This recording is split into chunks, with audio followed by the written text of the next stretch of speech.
Clairvoyance. Chapter 1. What clairvoyance is. Clairvoyance means literally nothing more than clear seeing, and it is a word which has been sorely misused, and even degraded so far as to be employed to describe the trickery of a mountebank in a variety show. Even in its more restricted sense, it covers a wide range of phenomena, differing so greatly in character that it is not easy to give a definition of the word, which shall be at once succinct and accurate. It has been called spiritual vision, but no rendering could well be more misleading than that, for in the vast majority of cases, there is no faculty connected with it which has the slightest claim to be honored by so lofty a name. For the purpose of this treatise, we may, perhaps, define it as the power to see what is hidden from ordinary physical sight. It will be as well to premise that it is very frequently, though by no means always, accompanied by what is called clairaudience, or the power to hear what would be inaudible to the ordinary physical ear. And we will for the nonce take our title as covering this faculty also, in order to avoid the clumsiness of perpetually using two long words where one will suffice. Let me make 2 points clear before I begin. First, I am not writing for those who do not believe that there is such a thing as clairvoyance, nor am I seeking to convince those who are in doubt about the matter. In so small a work as this, I have no space for that. Such people must study the many books containing lists of cases, or make experiments for themselves along mesmeric lines. I am addressing myself to the better instructed class, who know that clairvoyance exists, and are sufficiently interested in the subject to be glad of information as to its methods and possibilities. And I would assure them that what I write is the result of much careful study and experiment, and that though some of the powers which I shall have to describe may seem new and wonderful to them, I mention no single one of which I have not myself seen examples. Secondly, though I shall endeavor to avoid technicalities as far as possible, yet as I am writing in the main for students of theosophy, I shall feel myself at liberty sometimes to use, for brevity's sake, and without detailed explanation, the ordinary theosophical terms with which I may safely assume them to be familiar. Should this little book fall into the hands of any to whom the occasional use of such terms constitutes a difficulty, I can only apologize to them and refer them for these preliminary explanations to any elementary theosophical work, such as Mrs. Besant's Ancient Wisdom or Man and His Bodies. The truth is that the whole theosophical system hangs together so closely, and its various parts are so interdependent, that to give a full explanation of every term used would necessitate an exhaustive treatise on theosophy as a preface even to this short account of clairvoyance. Before a detailed explanation of clairvoyance can usefully be attempted, however, it will be necessary for us to devote a little time to some preliminary considerations, in order that we may have clearly in mind a few broad facts as to the different planes on which clairvoyant vision may be exercised, and the conditions which render its exercise possible. We are constantly assured in theosophical literature that all these higher faculties are presently to be the heritage of mankind in general, that the capacity of clairvoyance, for example, lies latent in everyone, and that those in whom it already manifests itself are simply in that one particular a little in advance of the rest of us.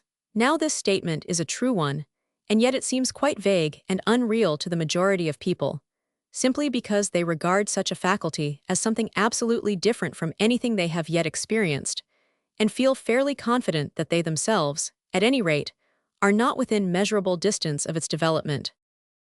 It may help to dispel this sense of unreality if we try to understand that clairvoyance, like so many other things in nature, is mainly a question of vibrations, and is in fact nothing but an extension of powers which we are all using every day of our lives. We are living all the while surrounded by a vast sea of mingled air and ether, the latter interpenetrating the former, as it does all physical matter.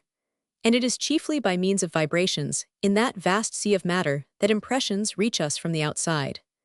This much we all know, but it may perhaps never have occurred to many of us that the number of these vibrations to which we are capable of responding is in reality quite infinitesimal. Up among the exceedingly rapid vibrations which affect the ether there is a certain small section, a very small section, to which the retina of the human eye is capable of responding, and these particular vibrations produce in us the sensation which we call light. That is to say, We are capable of seeing only those objects from which light of that particular kind can either issue or be reflected. In exactly the same way, the tympanum of the human ear is capable of responding to a certain very small range of comparatively slow vibrations, slow enough to affect the air which surrounds us. And so the only sounds which we can hear are those made by objects which are able to vibrate at some rate within that particular range. In both cases, it is a matter perfectly well known to science that there are large numbers of vibrations both above and below these two sections, and that consequently there is much light that we cannot see, and there are many sounds to which our ears are deaf. In the case of light, the action of these higher and lower vibrations is easily perceptible in the effects produced by the actinic rays at one end of the spectrum and the heat rays at the other. As a matter of fact, there exist vibrations of every conceivable degree of rapidity, filling the whole vast space intervening between the slow sound waves and the swift light waves. Nor is even that all, for there are undoubtedly vibrations slower than those of sound, and a whole infinity of them which are swifter than those known to us as light. So we begin to understand that the vibrations by which we see and hear are only like two tiny groups of a few strings, selected from an enormous harp of practically infinite extent. And when we think how much we have been able to learn and infer from the use of those minute fragments, we see vaguely what possibilities might lie before us if we were enabled to utilize the vast and wonderful whole. Another fact which needs to be considered in this connection is that different human beings vary considerably, though within relatively narrow limits, in their capacity of response even to the very few vibrations which are within reach of our physical senses. I am not referring to the keenness of sight or of hearing that enables one man to see a fainter object or hear a slighter sound than another. It is not in the least a question of strength of vision, but of extent of susceptibility. For example, if anyone will take a good bisulfide of carbon prism, and by its means throw a clear spectrum on a sheet of white paper, and then get a number of people to mark upon the paper the extreme limits of the spectrum as it appears to them, he is fairly certain to find that their powers of vision differ appreciably. Some will see the violet extending much farther than the majority do. Others will perhaps see rather less violet than most, while gaining a corresponding extension of vision at the red end.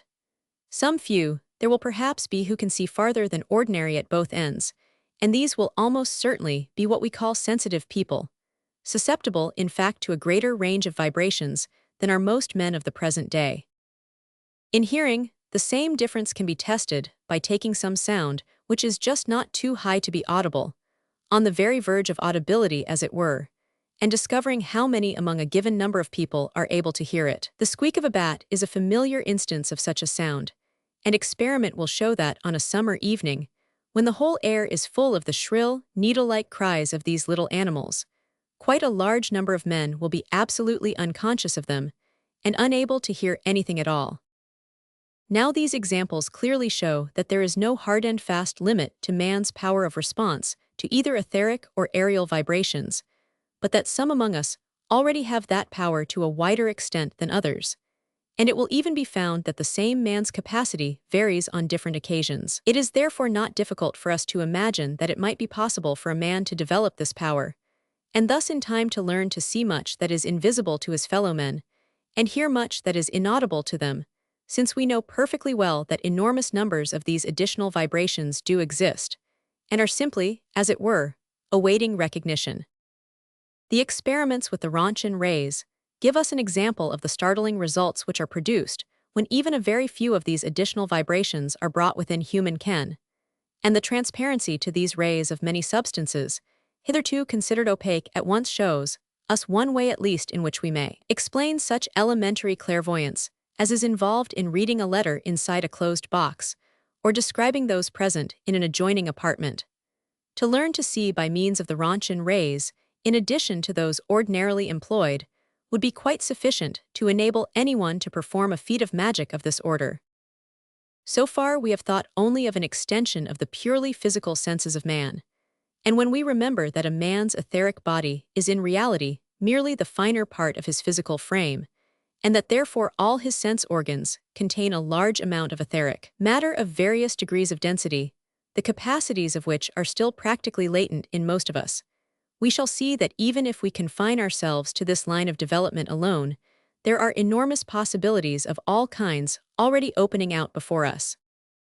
But besides and beyond all this, we know that man possesses an astral and a mental body, each of which can in process of time be aroused into activity and will respond in turn to the vibrations of the matter of its own plane, thus opening up before the ego as he learns to function through these vehicles, two entirely new and far wider worlds of knowledge and power. Now these new worlds, though they are all around us and freely interpenetrate one another, are not to be thought of as distinct and entirely unconnected in substance, but rather as melting the one into the other, the lowest astral forming a direct series with the highest physical, just as the lowest mental in its turn forms direct series with the highest astral.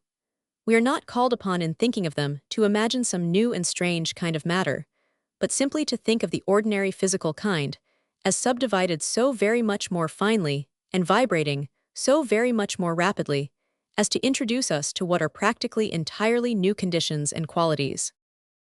It is not then difficult for us to grasp the possibility of a steady and progressive extension of our senses, so that both by sight and by hearing we may be able to appreciate vibrations far higher and far lower than those which are ordinarily recognized. A large section of these additional vibrations will still belong to the physical plane and will merely enable us to obtain impressions from the etheric part of that plane, which is at present as a closed book to us. Such impressions will still be received through the retina of the eye. Of course they will affect its etheric rather than its solid matter, but we may nevertheless regard them as still appealing only to an organ specialized to receive them, and not to the whole surface of the etheric body. There are some abnormal cases, however, in which other parts of the etheric body respond to these additional vibrations as readily as, or even more readily than, the eye. Such vagaries are explicable in various ways, but principally as effects of some partial astral development, for it will be found that the sensitive parts of the body almost invariably correspond with one or other of the chakrams, or centers of vitality in the astral body. And though, if astral consciousness be not yet developed, these centers may not be available on their own plane, they are still strong enough to stimulate into keener activity the etheric matter which they interpenetrate. When we come to deal with the astral senses themselves, the methods of working are very different. The astral body has no specialized sense organs, a fact which perhaps needs some explanation, since many students who are trying to comprehend its physiology seem to find it difficult to reconcile with the statements that have been made as to the perfect interpenetration of the physical body by astral matter, the exact correspondence between the two vehicles, and the fact that every physical object has necessarily its astral counterpart. Now all these statements are true, and yet it is quite possible for people who do not normally see astrally to misunderstand them. Every order of physical matter has its corresponding order of astral matter in constant association with it, not to be separated from it, except by a very considerable exertion of occult force, and even then only to be held apart from it, as long as force is being definitely exerted to that end. But for all that the relation of the astral particles one to another is far looser than is the case with their physical correspondences.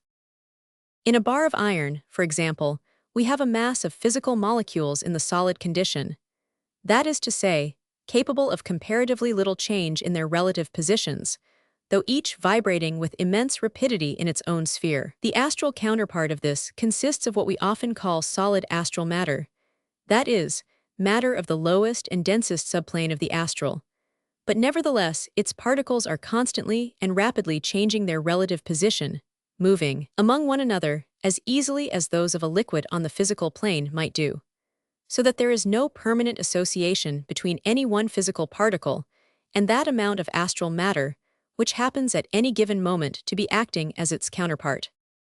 This is equally true with respect to the astral body of man, which for our purpose at the moment we may regard as consisting of two parts: the denser aggregation, which occupies the exact position of the physical body, and the cloud of rarer astral matter which surrounds that aggregation. In both these parts, and between them both, there is going on at every moment of time the rapid intercirculation of the particles which has been described, so that as one watches the movement of the molecules in the astral body, one is reminded of the appearance of those in fiercely boiling water. This being so, it will be readily understood that though any given organ of the physical body must always have as its counterpart a certain amount of astral matter. It does not retain the same particles for more than a few seconds at a time, and consequently, there is nothing corresponding to the specialization of physical nerve matter into optic or auditory nerves, and so on. So that though the physical eye or ear has undoubtedly always its counterpart of astral matter, that particular fragment of astral matter is no more, and no less, capable of responding to the vibrations which produce astral sight or astral hearing than any other part of the vehicle.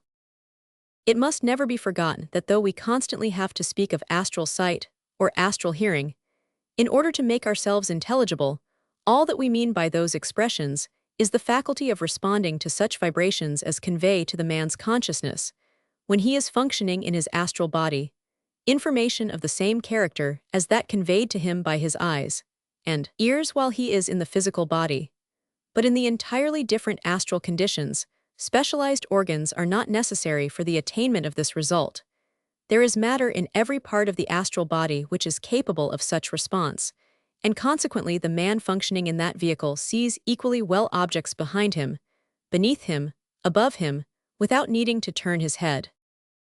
There is, however, another point which it would hardly be fair to leave entirely out of account, and that is the question of the chakrams referred to above. Theosophical students are familiar with the idea of the existence, in both the astral and the etheric bodies of man, of certain centers of force, which have to be vivified in turn by the sacred serpent fire as the man advances in evolution, though these cannot be described as organs in the ordinary sense of the word, since it is not through them that the man sees or hears, as he does in physical life through eyes and ears. Yet it is apparently very largely upon their vivification that the power of exercising these astral senses depends, each of them as it is developed giving to the whole astral body the power of response to a new set of vibrations. Neither have these centers, however, any permanent collection of astral matter connected with them. They are simply vortices in the matter of the body, vortices through which all the particles pass in turn, points, perhaps, at which the higher force from planes above impinges upon the astral body. Even this description gives but a very partial idea of their appearance, for they are in reality four-dimensional vortices, so that the force which comes through them, and is the cause of their existence, seems to well up from nowhere. But at any rate, since all particles in turn pass through each of them, it will be clear that it is thus possible for each in turn to evoke in all the particles of the body the power of receptivity to a certain set of vibrations, so that all the astral senses are equally active in all parts of the body. The vision of the mental plane is again totally different, for in this case we can no longer speak of separate senses such as sight and hearing, but rather have to postulate one general sense, which responds so fully to the vibrations reaching it that when any object comes within its cognition it at once comprehends it fully, and as it were sees it, hears it, feels it, and knows all there is to know about it by the one instantaneous operation. Yet even this wonderful faculty differs in degree only and not in kind from those which are at our command at the present time. On the mental plane, just as on the physical, impressions are still conveyed by means of vibrations traveling from the object seen to the seer. On the Buddhic plane we meet for the first time with a quite new faculty having nothing in common with those of which we have spoken, for there a man cognizes any object by an entirely different method, in which external vibrations play no part. The object becomes part of himself, and he studies it from the inside instead of from the outside. But with this power ordinary clairvoyance has nothing to do. The development, either entire or partial, of any one of these faculties would come under our definition of clairvoyance, the power to see what is hidden from ordinary physical sight. But these faculties may be developed in various ways, and it will be well to say a few words as to these different lines. We may presume that if it were possible for a man to be isolated during his evolution from all but the gentlest outside influences, and to unfold from the beginning in perfectly regular and normal fashion, he would probably develop his senses in regular order also. He would find his physical senses gradually extending their scope until they responded to all the physical vibrations, of etheric as well as of denser matter. Then in orderly sequence would come sensibility to the coarser part of the astral plane, and presently the finer part also would be included, until in due course the faculty of the mental plane dawned in its turn. In real life, however, Development so regular as this is hardly ever known, and many a man has occasional flashes of astral consciousness without any awakening of etheric vision at all. And this irregularity of development is one of the principal causes of man's extraordinary liability to error in matters of clairvoyance, a liability from which there is no escape except by a long course of careful training under a qualified teacher. Students of theosophical literature are well aware that there are such teachers to be found, that even in this materialistic 19th century the old saying is still true, that when the pupil is ready, the master is ready also, and that, in the hall of learning, when he is capable of entering there, the disciple will always find his master. They are well aware also that only under such guidance can a man develop his latent powers in safety and with certainty, since they know how fatally easy it is for the untrained clairvoyant to deceive himself as to the meaning and value of what he sees, or even absolutely to distort his vision completely in bringing it down into his physical consciousness. It does not follow that even the pupil who is receiving regular instruction in the use of occult powers will find them unfolding themselves exactly in the regular order, which was suggested above as probably ideal. His previous progress may not have been such as to make this for him the easiest or most desirable road, but at any rate, he is in the hands of one who is perfectly competent to be his guide in spiritual development, and he rests in perfect contentment that the way along which he is taken will be that which is the best way for him. Another great advantage which he gains is that whatever faculties he may acquire are definitely under his command, and can be used fully and constantly when he needs them for his theosophical work. Whereas in the case of the untrained man, such powers often manifest themselves only very partially and spasmodically, and appear to come and go, as it were, at their own sweet will.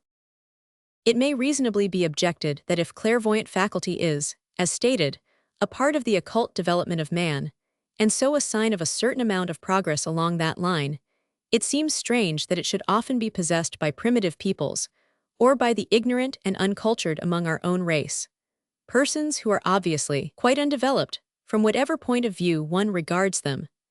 No doubt this does appear remarkable at first sight, but the fact is that the sensitiveness of the savage, or of the coarse and vulgar European ignoramus, is not really at all the same thing as the faculty of his properly trained brother, nor is it arrived at in the same way.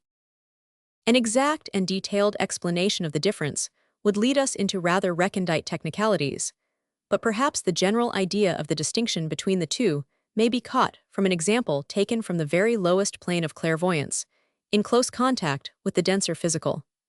The etheric double in man is in exceedingly close relation to his nervous system, and any kind of action upon one of them speedily reacts on the other. Now in the sporadic appearance of etheric sight in the savage, whether of Central Africa or of Western Europe, it has been observed that the corresponding nervous disturbance is almost entirely in the sympathetic system, and that the whole affair is practically beyond the man's control, is in fact a sort of massive sensation vaguely belonging to the whole etheric body, rather than an exact and definite sense perception communicated through a specialized organ. As in later races and amid higher development, the strength of the man is more and more thrown into the evolution of the mental faculties.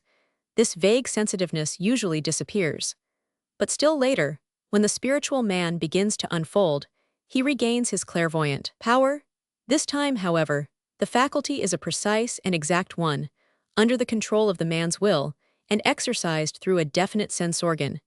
And it is noteworthy that any nervous action set up in sympathy with it is now almost exclusively in the cerebrospinal system. On this subject, Mrs. Besant writes, "The lower forms of psychism are more frequent in animals and in very unintelligent human beings than in men and women in whom the intellectual powers are well developed. They appear to be connected with the sympathetic system, not with the cerebrospinal. The large nucleated ganglionic cells in this system contain a very large proportion of etheric matter, and are hence more easily affected by the coarser astral vibrations than are the cells in which the proportion is less. As the cerebrospinal system develops, and the brain becomes more highly evolved, the sympathetic system subsides into a subordinate position, and the sensitiveness to psychic vibrations is dominated by the stronger and more active vibrations of the higher nervous system. It is true that at a later stage of evolution psychic sensitiveness reappears, but it is then developed in connection with the cerebrospinal centers and is brought under the control of the will. But the hysterical and ill-regulated psychism, of which we see so many lamentable examples, is due to the small development of the brain and the dominance of the sympathetic system. Occasional flashes of clairvoyance do, however, sometimes come to the highly cultured and spiritual-minded man, even though he may never have heard of the possibility of training such a faculty. In his case, such glimpses usually signify that he is approaching that stage in his evolution when these powers will naturally begin to manifest themselves, and their appearance should serve as an additional stimulus to him to strive to maintain that high standard of moral purity and mental balance, without which clairvoyance is a curse, and not a blessing to its possessor. Between those who are entirely unimpressible and those who are in full possession of clairvoyant power, there are many intermediate stages. One to which it will be worth while to give a passing glance is the stage in which a man, though he has no clairvoyant faculty in ordinary life, yet exhibits it more or less fully under the influence of mesmerism.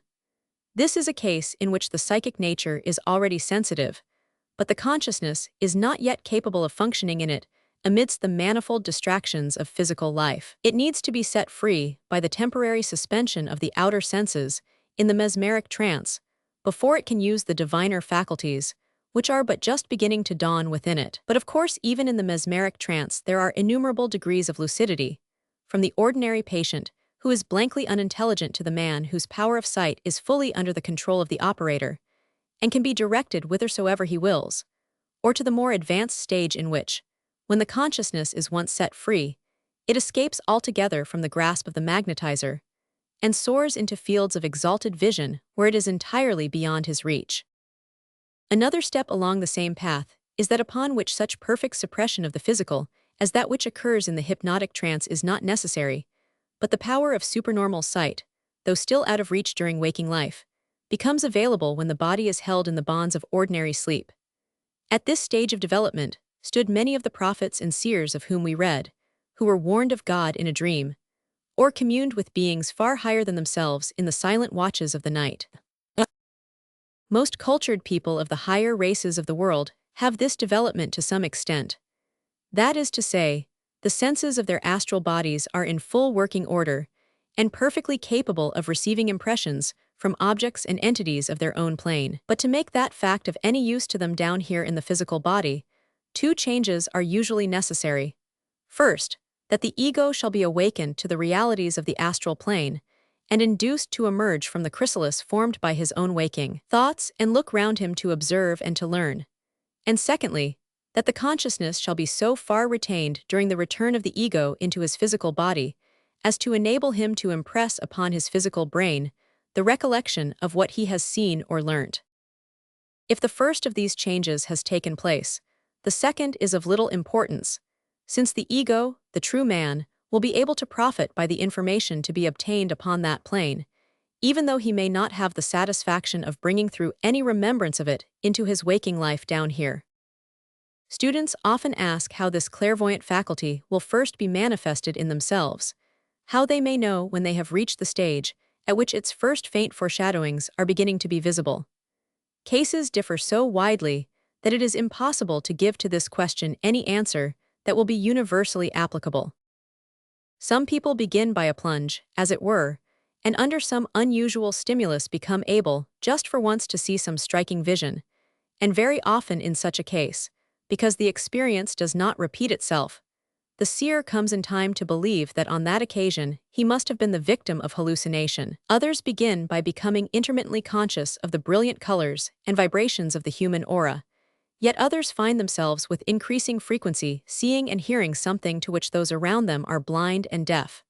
Others, again, see faces, landscapes, or colored clouds floating before their eyes in the dark before they sink to rest, while perhaps the commonest experience of all is that of those who begin to recollect with greater and greater clearness what they have seen and heard on the other planes during sleep. Having now to some extent cleared our ground, we may proceed to consider the various phenomena of clairvoyance. They differ so widely both in character and in degree that it is not very easy to decide how they can most satisfactorily be classified. We might, for example, arrange them according to the kind of sight employed, whether it were mental, astral, or merely etheric. We might divide them according to the capacity of the clairvoyant, taking into consideration whether he was trained or untrained, whether his vision was regular and under his command or spasmodic and independent of his volition, whether he could exercise it only when under mesmeric influence, or whether that assistance was unnecessary for him, whether he was able to use his faculty when awake in the physical body, or whether it was available only when he was temporarily away from that body in sleep or trance. All these distinctions are of importance, and we shall have to take them all into consideration as we go on. But perhaps on the whole, the most useful classification will be one something on the lines of that adopted by Mr. Sinnett in his Rationale of Mesmerism, a book, by the way, which all students of clairvoyance ought to read. In dealing with the phenomena, then, we will arrange them rather according to the capacity of the sight employed than to the plane upon which it is exercised, so that we may group instances of clairvoyance under some such headings as these. Chapter 2. Simple clairvoyance, full. We have defined this as a mere opening of etheric or astral sight, which enables the possessor to see whatever may be present around him on corresponding levels, but is not usually accompanied by the power of seeing anything at a great distance, or of reading either the past or the future. It is hardly possible altogether to exclude these latter faculties, for astral sight necessarily has considerably greater extension than physical, and fragmentary pictures of both past and future are often casually visible even to clairvoyants, who do not know how to seek specially for them. But there is nevertheless a very real distinction between such incidental glimpses and the definite power of projection of the sight, either in space or time. We find among sensitive people all degrees of this kind of clairvoyance, from that of the man who gets a vague impression, which hardly deserves the name of sight at all, up to the full possession of etheric and astral vision, respectively. Perhaps the simplest method will be for us to begin by describing what would be visible in the case of this fuller development of the power, as the cases of its partial possession will then be seen to fall naturally into their places. Let us take the etheric vision first. This consists simply, as has already been said, in susceptibility to a far larger series of physical vibrations than ordinary, but nevertheless, its possession brings into view a good deal to which the majority of the human race still remains blind. Let us consider what changes its acquisition produces in the aspect of familiar objects, animate and inanimate, and then see to what entirely new factors it introduces us. But it must be remembered that what I am about to describe is the result of the full and perfectly controlled possession of the faculty only, and that most of the instances met with in real life will be likely to fall far short of it in one direction or another. The most striking change produced in the appearance of inanimate objects by the acquisition of this faculty is that most of them become almost transparent, owing to the difference in wavelength of some of the vibrations to which the man has now become susceptible. He finds himself capable of performing with the utmost ease the proverbial feat of seeing through a brick wall. For to his newly acquired vision, the brick wall seems to have a consistency no greater than that of a light mist. He therefore sees what is going on in an adjoining room almost as though no intervening wall existed. He can describe with accuracy the contents of a locked box, or read a sealed letter. With a little practice, he can find a given passage in a closed book. This last feat, though perfectly easy to astral vision, presents considerable difficulty to one using etheric sight, because of the fact that each page has to be looked at through all those which happen to be superimposed upon it. It is often asked whether under these circumstances a man sees always with this abnormal sight, or only when he wishes to do so. The answer is that if the faculty is perfectly developed, it will be entirely under his control, and he can use that or his more ordinary vision at will. He changes from one to the other as readily and naturally as we now change the focus of our eyes when we look up from our book to follow the motions of some object a mile away. It is, as it were, a focusing of consciousness on the one or the other aspect of what is seen, and though the man would have quite clearly in his view the aspect upon which his attention was for the moment fixed, he would always be vaguely conscious of the other aspect too, just as when we focus our sight upon any object held in our hands, we yet vaguely see the opposite wall of the room as a background. Another curious change, which comes from the possession of this sight, is that the solid ground upon which the man walks becomes to a certain extent transparent to him, so that he is able to see down into it to a considerable depth, much as we can now see into fairly clear water. This enables him to watch a creature burrowing underground, to distinguish a vein of coal or of metal if not too far below the surface, and so on. The limit of etheric sight when looking through solid matter appears to be analogous to that imposed upon us when looking through water or mist. We cannot see beyond a certain distance, because the medium through which we are looking is not perfectly transparent. The appearance of animate objects is also considerably altered for the man who has increased his visual powers to this extent.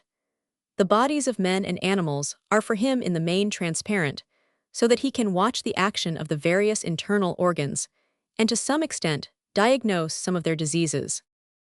The extended sight also enables him to perceive, more or less clearly, various classes of creatures, elemental and otherwise, whose bodies are not capable of reflecting any of the rays within the limit of the spectrum as ordinarily seen. Among the entities so seen will be some of the lower orders of nature spirits, those whose bodies are composed of the denser etheric matter. To this class belong nearly all the fairies, gnomes, and brownies, about whom there are still so many stories remaining among Scotch and Irish mountains and in remote country places all over the world. The vast kingdom of nature spirits is in the main an astral kingdom, but still, there is a large section of it which appertains to the etheric part of the physical plane, and this section, of course, is much more likely to come within the ken of ordinary people than the others. Indeed, in reading the common fairy stories one frequently comes across distinct indications that it is with this class that we are dealing. Any student of fairy lore will remember how often mention is made of some mysterious ointment, or drug, which when applied to a man's eyes, enables him to see the members of the fairy commonwealth whenever he happens to meet them. The story of such an application and its results occurs so constantly and comes from so many different parts of the world that there must certainly be some truth behind it, as there always is behind really universal popular tradition. Now no such anointing of the eyes alone could by any possibility open a man's astral vision, though certain ointments rubbed over the whole body will very greatly assist the astral body to leave the physical in full consciousness, a fact the knowledge of which seems to have survived even to medieval times, as will be seen from the evidence given at some of the trials for witchcraft. But the application to the physical eye might very easily so stimulate its sensitiveness as to make it susceptible to some of the etheric vibrations. The story frequently goes on to relate how, when the human being who has used this mystical ointment betrays his extended vision in some way to a fairy, the latter strikes or stabs him in the eye, thus depriving him not only of the etheric sight, but of that of the denser physical plane as well. See The Science of Fairy Tales by E.S. Hartland in the Contemporary Science series, or indeed almost any extensive collection of fairy stories.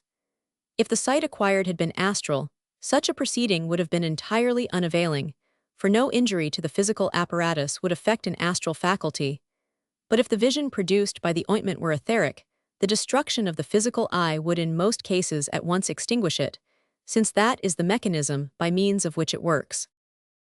Anyone possessing this sight of which we are speaking would also be able to perceive the etheric double of man. But since this is so nearly identical in size with the physical, it would hardly be likely to attract his attention unless it were partially projected in trance or under the influence of an aesthetics. After death, when it withdraws entirely from the dense body, it would be clearly visible to him, and he would frequently see it hovering over newly made graves as he passed through a churchyard or cemetery. If he were to attend a spiritualistic séance, he would see the etheric matter oozing out from the side of the medium, and could observe the various ways in which the communicating entities make use of it. Another fact which could hardly fail soon to thrust itself upon his notice would be the extension of his perception of color. He would find himself able to see several entirely new colors, not in the least resembling any of those included in the spectrum as we at present know it, and therefore of course quite indescribable in any terms at our command. And not only would he see new objects that were wholly of these new colors, but he would also discover that modifications had been introduced into the color of many objects with which he was quite familiar, according to whether they had or had not some tinge of these new hues intermingled with the old, so that two surfaces of color which to ordinary eyes appeared to match perfectly would often present distinctly different shades to his keener sight. We have now touched upon some of the principal changes which would be introduced into a man's world when he gained etheric sight, and it must always be remembered that in most cases a corresponding change would at the same time be brought about in his other senses also, so that he would be capable of hearing, and perhaps even of feeling, more than most of those around him. Now supposing that in addition to this, he obtained the sight of the astral plane, what further changes would be observable? Well, the changes would be many and great. In fact, a whole new world would open before his eyes. Let us consider its wonders briefly in the same order as before, and see first what difference there would be in the appearance of inanimate objects. On this point, I may begin by quoting a recent quaint answer given in the Vahan. There is a distinct difference between etheric sight and astral sight, and it is the latter which seems to correspond to the fourth dimension. The easiest way to understand the difference is to take an example. If you looked at a man with both the sights in turn, you would see the buttons at the back of his coat in both cases. Only if you used etheric sight you would see them through him, and would see the shank side as nearest to you, but if you looked astrally, you would see it not only like that, but just as if you were standing behind the man as well.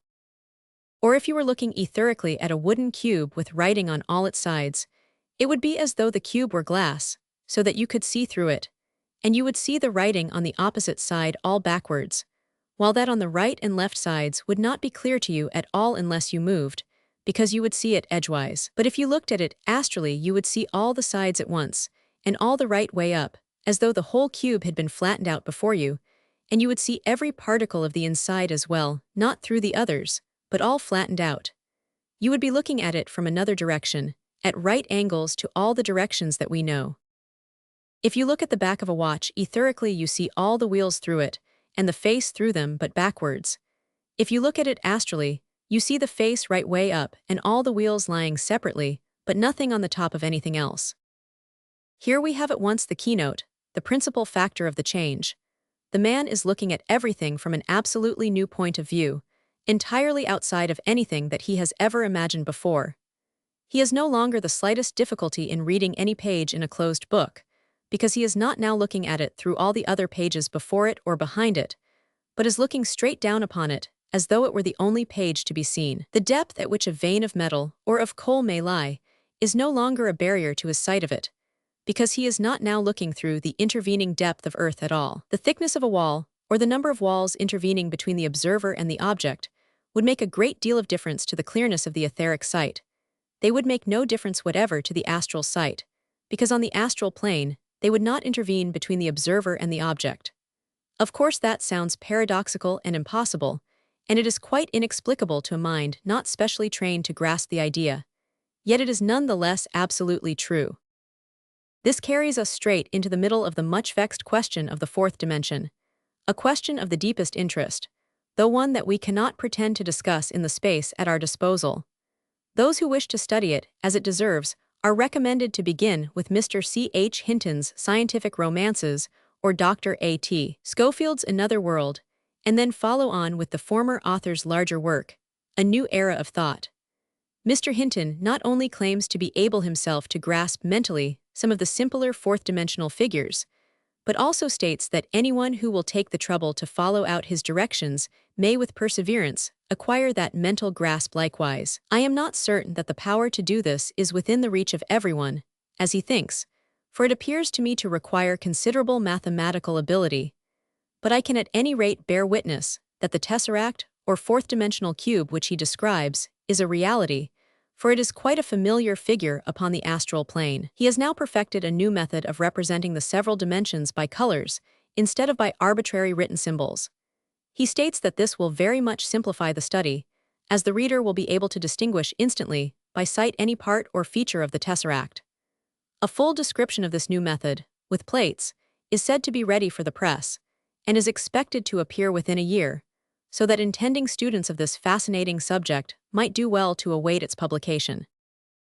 I know that Madame Blavatsky, in alluding to the theory of the fourth dimension, has expressed an opinion that it is only a clumsy way of stating the idea of the entire permeability of matter, and that Mr. W. T. Stead has followed along the same lines, presenting the conception to his readers under the name of Truth. Careful, oft-repeated and detailed investigation does, however, seem to show quite conclusively that this explanation does not cover all the facts. It is a perfect description of etheric vision, but the further and quite different idea of the fourth dimension, as expounded by Mr. Hinton, is the only one which gives any kind of explanation down here of the constantly observed facts of astral vision. I would therefore venture deferentially to suggest that when Madame Blavatsky wrote as she did, she had in mind etheric vision and not astral, and that the extreme applicability of the phrase to this other and higher faculty, of which she was not at the moment thinking, did not occur to her. The possession of this extraordinary and scarcely expressible power, then, must always be borne in mind through all that follows. It lays every point in the interior of every solid body absolutely open to the gaze of the seer, just as every point in the interior of a circle lies open to the gaze of a man looking down upon it. But even this is by no means all that it gives to its possessor.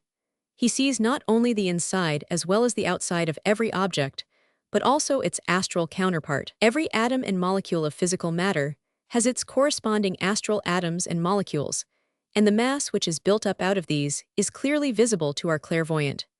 Usually the astral of any object projects somewhat beyond the physical part of it, and thus metals, stones, and other things are seen surrounded by an astral aura.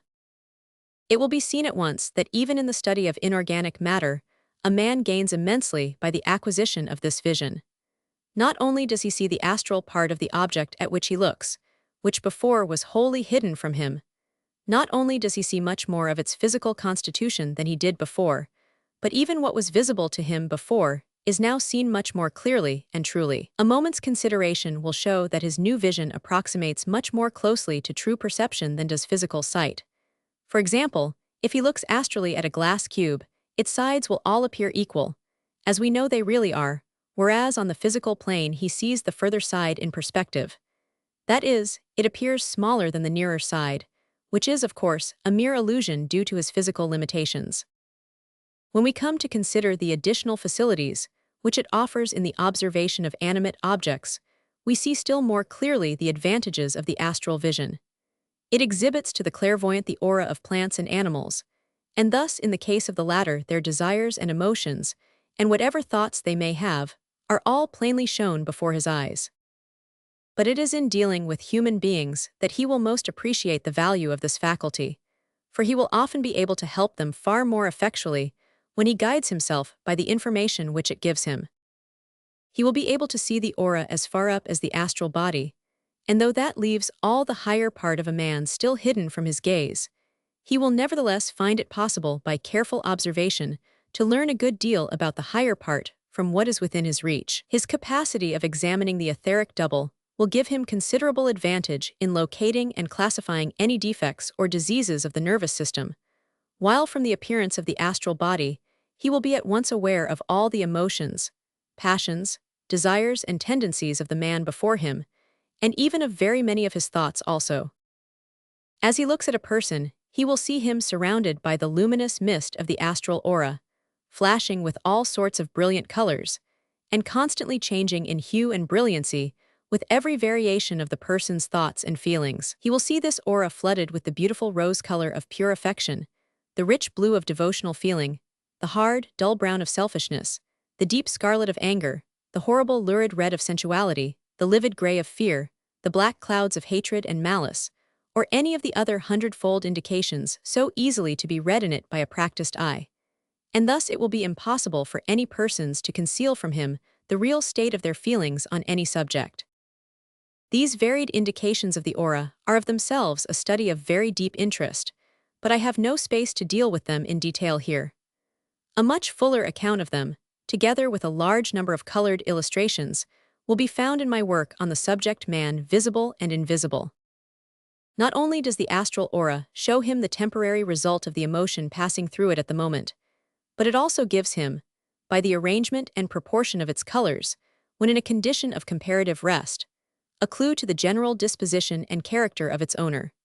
For the astral body is the expression of as much of the man as can be manifested on that plane, so that from what is seen in it much more which belongs to higher planes may be inferred with considerable certainty.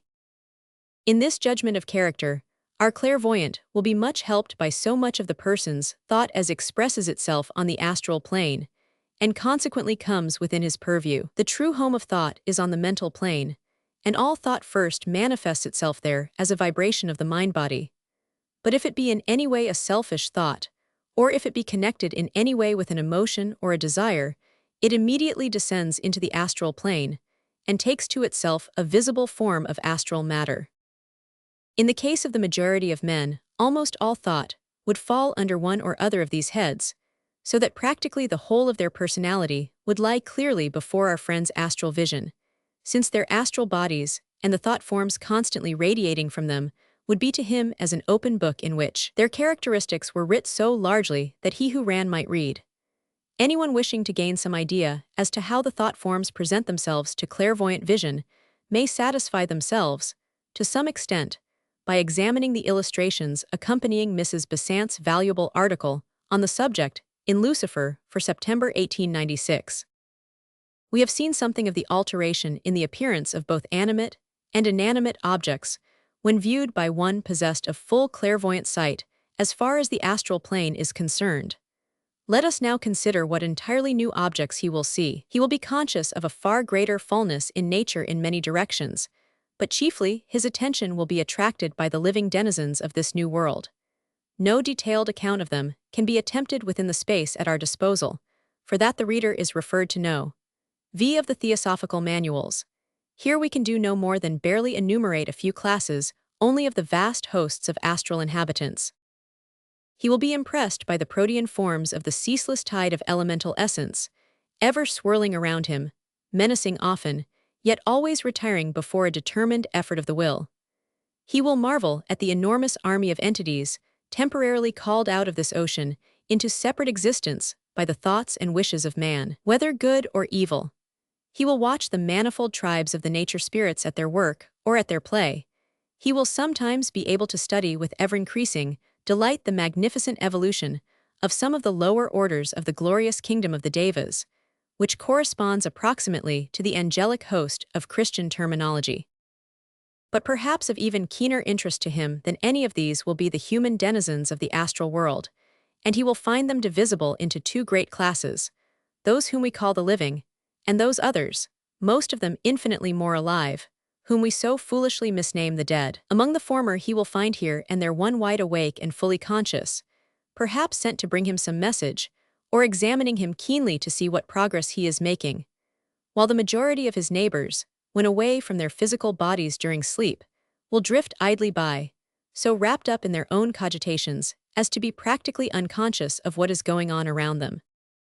Among the great host of the recently dead, he will find all degrees of consciousness and intelligence, and all shades of character, for death, which seems to our limited vision so absolute a change, in reality alters nothing of the man himself. On the day after his death he is precisely the same man as he was the day before it, with the same disposition, the same qualities, the same virtues and vices, save only that he has cast aside his physical body. But the loss of that no more makes him in any way a different man than would the removal of an overcoat. So among the dead our student will find men intelligent and stupid, kind-hearted and morose, serious and frivolous, spiritually minded and sensually minded, just as among the living. Since he can not only see the dead, but speak with them, he can often be of very great use to them, and give them information and guidance which is of the utmost value to them. Many of them are in a condition of great surprise and perplexity, and sometimes even of acute distress, because they find the facts of the next world so unlike the childish legends, which are all that popular religion in the West has to offer with reference to this transcendently important subject. And therefore a man who understands this new world and can explain matters is distinctly a friend in need. In many other ways, a man who fully possesses this faculty may be of use to the living as well as to the dead. But of this side of the subject, I have already written in my little book on invisible helpers. In addition to astral entities, he will see astral corpses, shades and shells in all stages of decay. But these need only be just mentioned here, as the reader desiring a further account of them will find it in our 3rd and 5th manuals. Another wonderful result which the full enjoyment of astral clairvoyance brings to a man is that he has no longer any break in consciousness. When he lies down at night, he leaves his physical body to the rest which it requires, while he goes about his business in the far more comfortable astral vehicle. In the morning, he returns to and re-enters his physical body, but without any loss of consciousness or memory between the two states, and thus he is able to live, as it were, a double life which yet is one, and to be usefully employed during the whole of it, instead of losing 1/3 of his existence in blank unconsciousness. Another strange power of which he may find himself in possession, though its full control belongs rather to the still higher divichanic faculty, is that of magnifying at will the minutest physical or astral particle to any desired size, as though by a microscope, though no microscope ever made or ever likely to be made possesses even 1,000th part of this psychic magnifying power. By its means the hypothetical molecule and atom, postulated by science, become visible and living realities to the occult student, and on this closer examination, he finds them to be much more complex in their structure than the scientific man has yet realized them to be. It also enables him to follow with the closest attention and the most lively interest all kinds of electrical, magnetic, and other etheric action. And when some of the specialists in these branches of science are able to develop the power to see those things whereof they write so facilely, some very wonderful and beautiful revelations may be expected. This is one of the cities or powers described in Oriental books as accruing to the man who devotes himself to spiritual development, though the name under which it is there mentioned might not be immediately recognizable. It is referred to as the power of making oneself large or small at will, and the reason of a description which appears so oddly to reverse the fact is that in reality the method by which this feat is performed is precisely that indicated in these ancient books. It is by the use of temporary visual machinery of inconceivable minuteness that the world of the infinitely little is so clearly seen, and in the same way, or rather in the opposite way, it is by temporarily enormously increasing the size of the machinery used that it becomes possible to increase the breadth of one's view, in the physical sense as well as, let us hope, in the moral, far beyond anything that science has ever dreamt of as possible for man, so that the alteration in size is really in the vehicle of the student's consciousness, and not in anything outside of himself.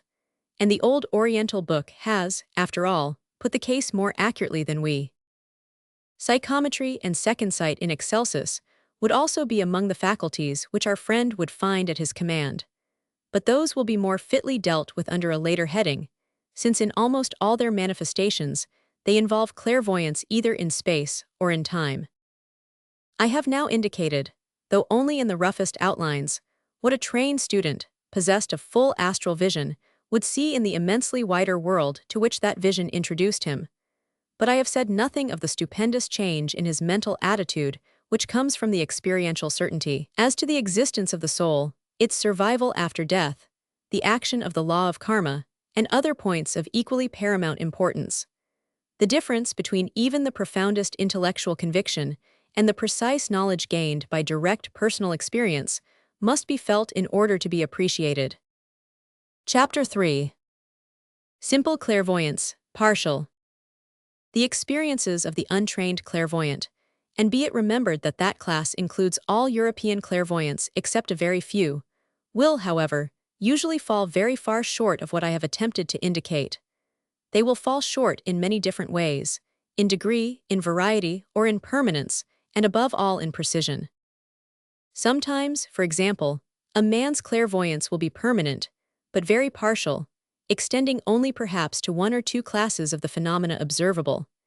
He will find himself endowed with some isolated fragment of higher vision, without apparently possessing other powers of sight which ought normally to accompany that fragment, or even to precede it. For example, one of my dearest friends has all his life had the power to see the atomic ether and atomic astral matter, and to recognize their structure, alike in darkness or in light, as interpenetrating everything else. Yet he has only rarely seen entities whose bodies are composed of the much more obvious lower ethers or denser astral matter, and at any rate is certainly not permanently able to see them. He simply finds himself in possession of this special faculty, without any apparent reason to account for it, or any recognizable relation to anything else, and beyond proving to him the existence of these atomic planes and demonstrating their arrangement, it is difficult to see of what particular use it is to him at present. Still, there the thing is, and it is an earnest of greater things to come, of further powers still awaiting development. There are many similar cases.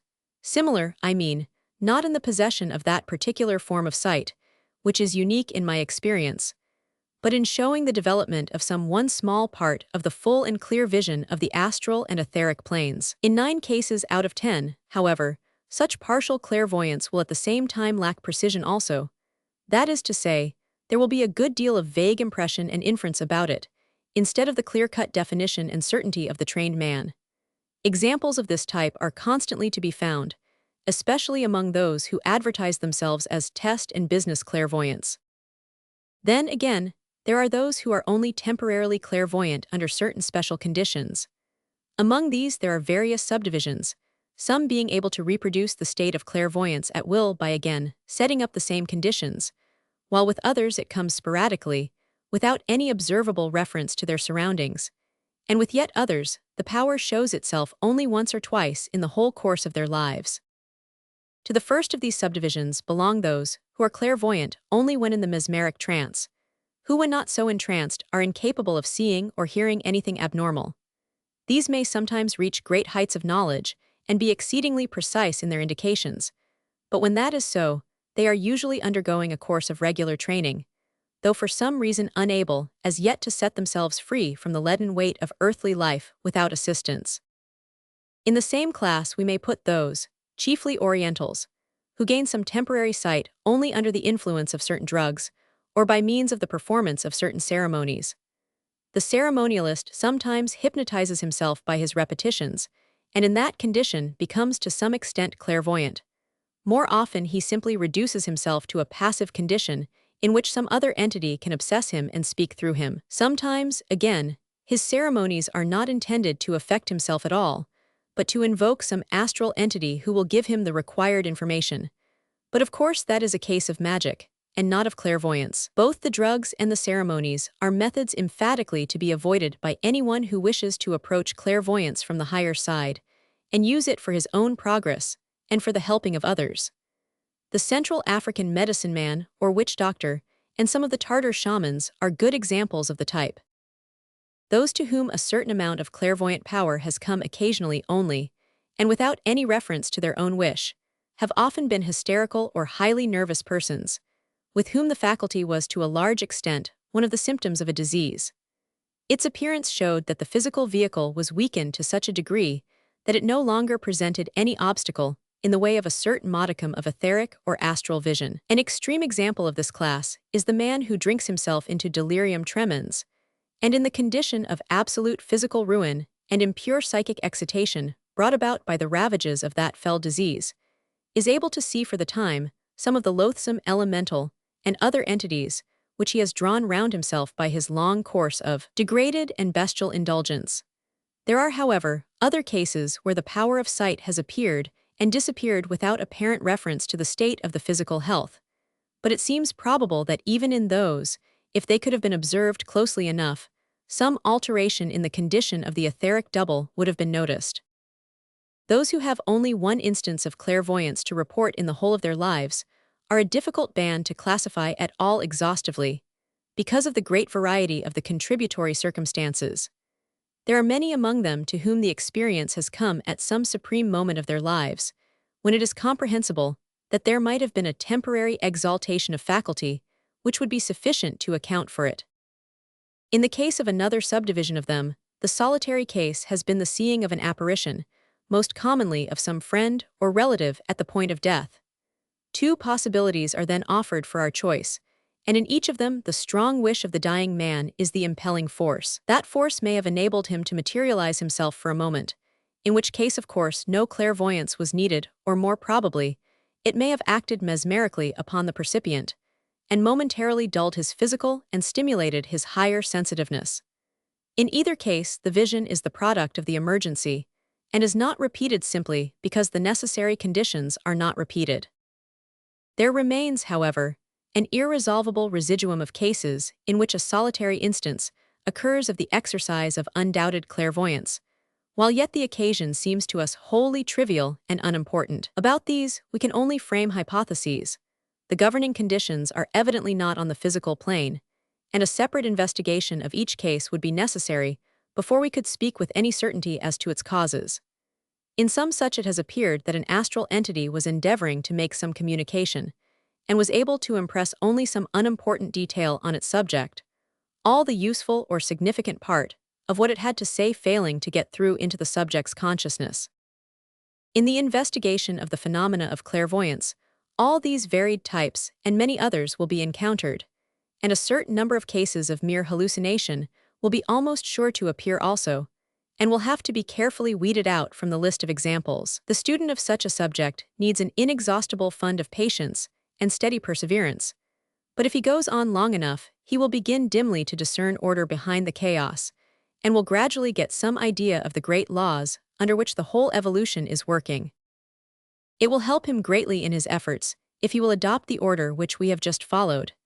That is, if he will first take the trouble to familiarize himself as thoroughly as may be with the actual facts concerning the planes with which ordinary clairvoyance deals. If he will learn what there really is to be seen with astral and etheric sight, and what their respective limitations are, he will then have, as it were, a standard by which to measure the cases which he observes. Since all instances of partial sight must of necessity fit into some niche in this whole, if he has the outline of the entire scheme in his head, he will find it comparatively easy, with a little practice, to classify the instances with which he is called upon to deal. We have said nothing as yet as to the still more wonderful possibilities of clairvoyance upon the mental plane, nor indeed is it necessary that much should be said, as it is exceedingly improbable that the investigator will ever meet with any examples of it, except among pupils properly trained in some of the very highest schools of occultism. For them it opens up yet another new world, vaster far than all those beneath it, a world in which all that we can imagine of utmost glory and splendor is the commonplace of existence. Some account of its marvelous faculty, its ineffable bliss, its magnificent opportunities for learning and for work, is given in the 6th of our theosophical manuals, and to that the student may be referred. All that it has to give, all of it at least that he can assimilate, is within the reach of the trained pupil, but for the untrained clairvoyant to touch, it is hardly more than a bare possibility. It has been done in mesmeric trance, but the occurrence is of exceeding rarity, for it needs almost superhuman qualifications in the way of lofty spiritual aspiration and absolute purity of thought and intention upon the part both of the subject and the operator. To a type of clairvoyance such as this, and still more fully to that which belongs to the plane next above it, the name of spiritual sight may reasonably be applied. And since the celestial world to which it opens our eyes lies all round us here and now, it is fit that our passing reference to it should be made under the heading of simple clairvoyance, though it may be necessary to allude to it again when dealing with clairvoyance in space, to which we will now pass on. Chapter 4. Clairvoyance in Space, Intentional. We have defined this as the capacity to see events or scenes removed from the seer in space and too far distant for ordinary observation. The instances of this are so numerous and so various that we shall find it desirable to attempt a somewhat more detailed classification of them. It does not much matter what particular arrangement we adopt, so long as it is comprehensive enough to include all our cases. Perhaps a convenient one will be to group them under the broad divisions of intentional and unintentional clairvoyance in space, with an intermediate class that might be described as semi-intentional, a curious title, but I will explain it later. As before, I will begin by stating what is possible along this line for the fully trained seer, and endeavoring to explain how his faculty works and under what limitations it acts. After that, we shall find ourselves in a better position to try to understand the manifold examples of partial and untrained sight. Let us then in the first place discuss intentional clairvoyance. It will be obvious from what has previously been said, as to the power of astral vision, that anyone possessing it in its fullness will be able to see by its means practically anything in this world that he wishes to see. The most secret places are open to his gaze, and intervening obstacles have no existence for him, because of the change in his point of view, so that if we grant him the power of moving about in the astral body, he can without difficulty go anywhere and see anything within the limits of the planet. Indeed, this is to a large extent possible to him, even without the necessity of moving the astral body at all, as we shall presently see. Let us consider a little more closely the methods by which this superphysical sight may be used to observe events taking place at a distance. When, for example, A man here in England sees in minutest detail something which is happening at the same moment in India or America. How is it done? A very ingenious hypothesis has been offered to account for the phenomenon. It has been suggested that every object is perpetually throwing off radiations in all directions, similar in some respects to, though infinitely finer than, rays of light, and that clairvoyance is nothing but the power to see by means of these finer radiations. Distance would in that case be no bar to the sight. All intervening objects would be penetrable by these rays, and they would be able to cross one another to infinity in all directions without entanglement, precisely as the vibrations of ordinary light do. Now, though this is not exactly the way in which clairvoyance works, the theory is nevertheless quite true in most of its premises. Every object undoubtedly is throwing off radiations in all directions, and it is precisely in this way, though on a higher plane, that the Akashic records seem to be formed. Of them it will be necessary to say something under our next heading, so we will do no more than mention them for the moment. The phenomena of psychometry are also dependent upon these radiations, as will presently be explained. There are, however, certain practical difficulties in the way of using these etheric vibrations, for that is, of course, what they are, as the medium by means of which one may see anything taking place at a distance. Intervening objects are not entirely transparent, and as the actors in the scene which the experimenter tried to observe would probably be at least equally transparent, it is obvious that serious confusion would be quite likely to result. The additional dimension which would come into play if astral radiations were sensed instead of etheric would obviate some of the difficulties, but would on the other hand introduce some fresh complications of its own. So that for practical purposes, in endeavoring to understand clairvoyance, we may dismiss this hypothesis of radiations from our minds and turn to the methods of seeing at a distance which are actually at the disposal of the student. It will be found that there are four of them being really varieties of clairvoyance, while the fifth does not properly come under that head at all, but belongs to the domain of magic. Let us take this last one first, and get it out of our way. This method has been largely practiced in the East, where the entity employed is usually a nature spirit, and in old Atlantis, where the Lords of the Dark Face used a highly specialized and peculiarly venomous variety of artificial elemental for this purpose. Information is sometimes obtained in the same sort of way at the spiritualistic seance of modern days, but in that case, the messenger employed is more likely to be a recently deceased human being functioning more or less freely on the astral plane, though even here also it is sometimes an obliging nature spirit who is amusing himself by posing as somebody's departed relative. In any case, as I have said, this method is not clairvoyant at all, but magical, and it is mentioned here only in order that the reader may not become confused in the endeavor to classify cases of its use under some of the following headings. It is impossible here to give an exhaustive disquisition on astral physics, even had I the requisite knowledge to write it. All I need say is that it is possible to make in astral matter a definite connecting line that shall act as a telegraph wire to convey vibrations, by means of which all that is going on at the other end of it may be seen. Such a line is established, be it understood, not by a direct projection through space of astral matter, but by such action upon a line, or rather many lines of particles of that matter, as will render them capable of forming a conductor for vibrations of the character required.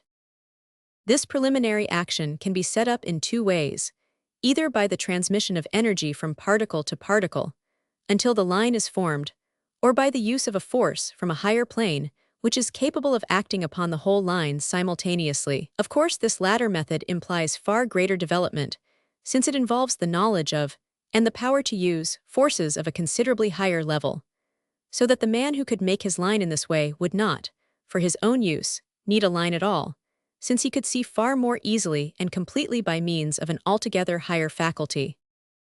Even the simpler and purely astral operation is a difficult one to describe, though quite an easy one to perform. It may be said to partake somewhat of the nature of the magnetization of a bar of steel, for it consists in what we might call the polarization, by an effort of the human will, of a number of parallel lines of astral atoms reaching from the operator to the scene which he wishes to observe. All the atoms thus affected are held for the time with their axes rigidly parallel to one another, so that they form a kind of temporary tube along which the clairvoyant may look. This method has the disadvantage that the telegraph line is liable to disarrangement, or even destruction, by any sufficiently strong astral current, which happens to cross its path. But if the original effort of will were fairly definite, this would be a contingency of only infrequent occurrence.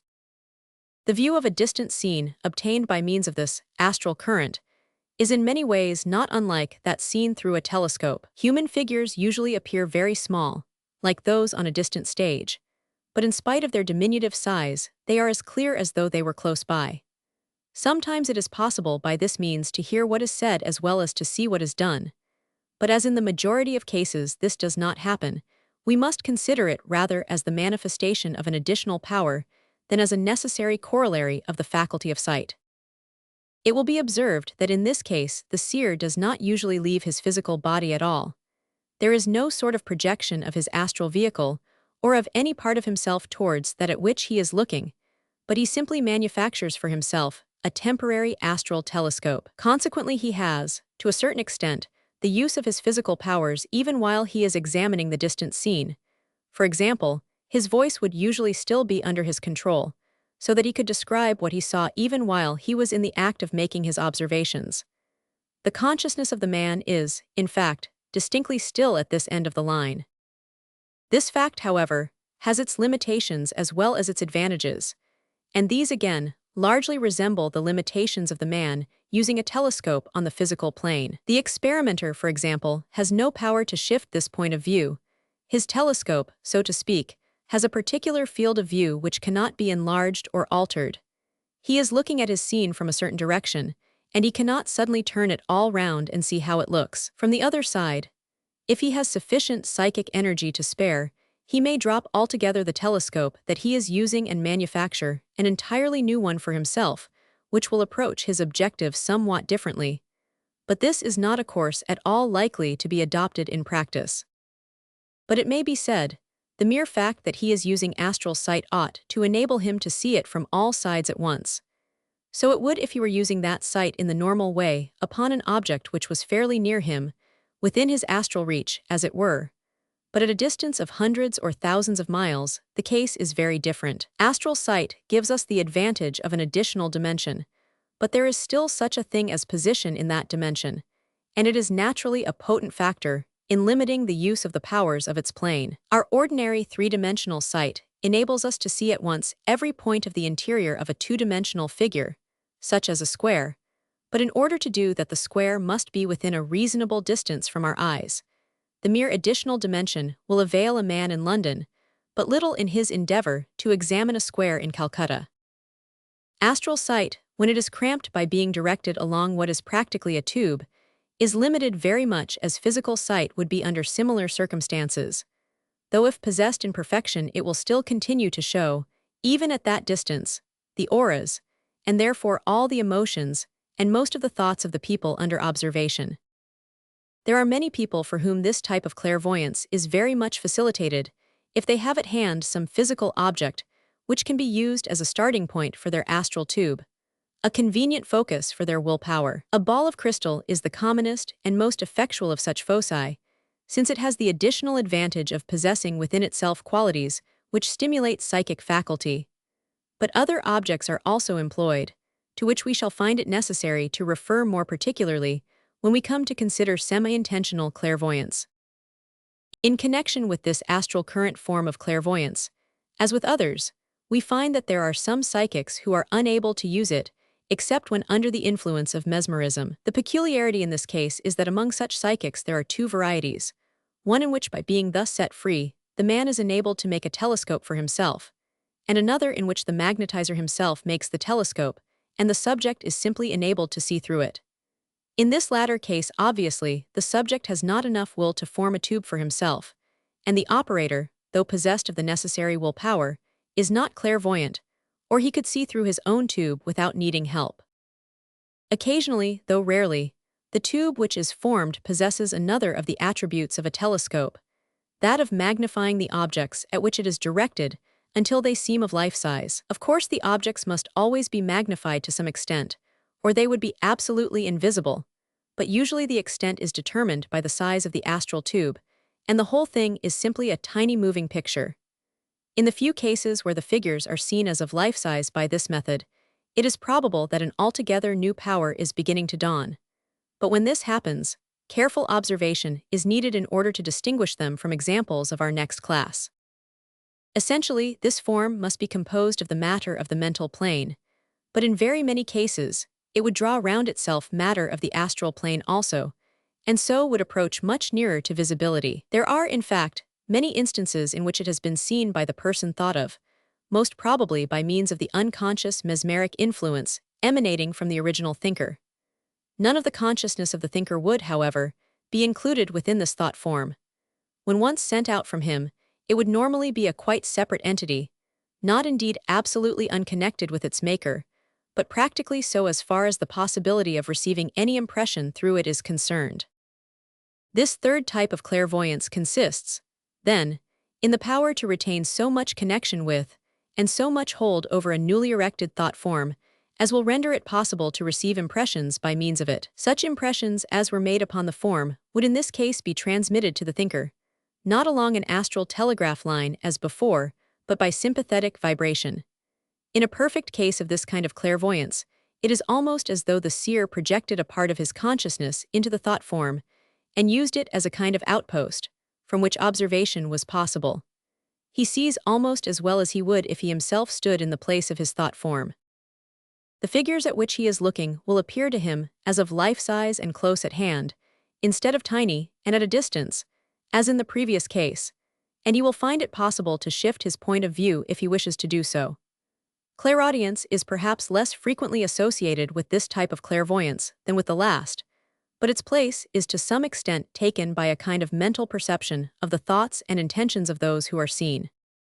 Since the man's consciousness is still in the physical body, he will be able, even while exercising the faculty, to hear and to speak, in so far as he can do this without any distraction of his attention. The moment that the intentness of his thought fails, the whole vision is gone, and he will have to construct a fresh thought form before he can resume it. Instances in which this kind of sight is possessed with any degree of perfection by untrained people are naturally rarer than in the case of the previous type, because of the capacity for mental control required, and the generally finer nature of the forces employed by traveling in the astral body. We enter here upon an entirely new variety of clairvoyance, in which the consciousness of the seer no longer remains in or closely connected with his physical body, but is definitely transferred to the scene which he is examining. Though it has no doubt greater dangers for the untrained seer than either of the methods previously described, it is yet quite the most satisfactory form of clairvoyance open to him, for the immensely superior variety which we shall consider under our fifth head is not available except for specially trained students.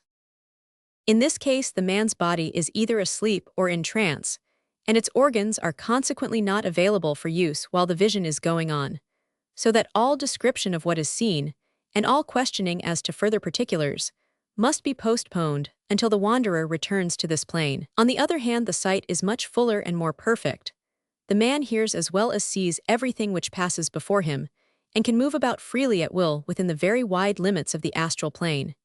He can see and study at leisure all the other inhabitants of that plane, so that the great world of the nature spirits, of which the traditional fairyland is but a very small part, lies open before him, and even that of some of the lower devas. He has also the immense advantage of being able to take part, as it were, in the scenes which come before his eyes, of conversing at will with these various astral entities, from whom so much information that is curious and interesting may be obtained. If in addition he can learn how to materialize himself, a matter of no great difficulty for him when once the knack is acquired, he will be able to take part in physical events or conversations at a distance, and to show himself to an absent friend at will. Again, he has the additional power of being able to hunt about for what he wants. By means of the varieties of clairvoyance previously described, for all practical purposes, he could find a person or a place only when he was already acquainted with it, or when he was put en rapport with it by touching something physically connected with it, as in psychometry. It is true that by the third method a certain amount of motion is possible, but the process is a tedious one except for quite short distances. By the use of the astral body, however, a man can move about quite freely and rapidly in any direction, and can, for example, find without difficulty any place pointed out upon a map, without either any previous knowledge of the spot or any object to establish a connection with it. He can also readily rise high into the air so as to gain a bird's-eye view of the country which he is examining, so as to observe its extent, the contour of its coastline, or its general character. Indeed, in every way his power and freedom are far greater when he uses this method than they have been in any of the previous cases.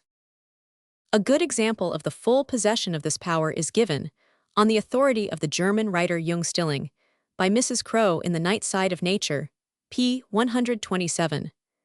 The story is related of a seer who is stated to have resided in the neighborhood of Philadelphia, in America. His habits were retired, and he spoke little. He was grave, benevolent, and pious, and nothing was known against his character except that he had the reputation of possessing some secrets that were considered not altogether lawful. Many extraordinary stories were told of him, and amongst the rest the following. The wife of a ship captain, whose husband was on a voyage to Europe and Africa, and from whom she had been long without tidings, being overwhelmed with anxiety for his safety, was induced to address herself to this person. Having listened to her story, he begged her to excuse him for a while, when he would bring her the intelligence she required. He then passed into an inner room, and she sat herself down to wait.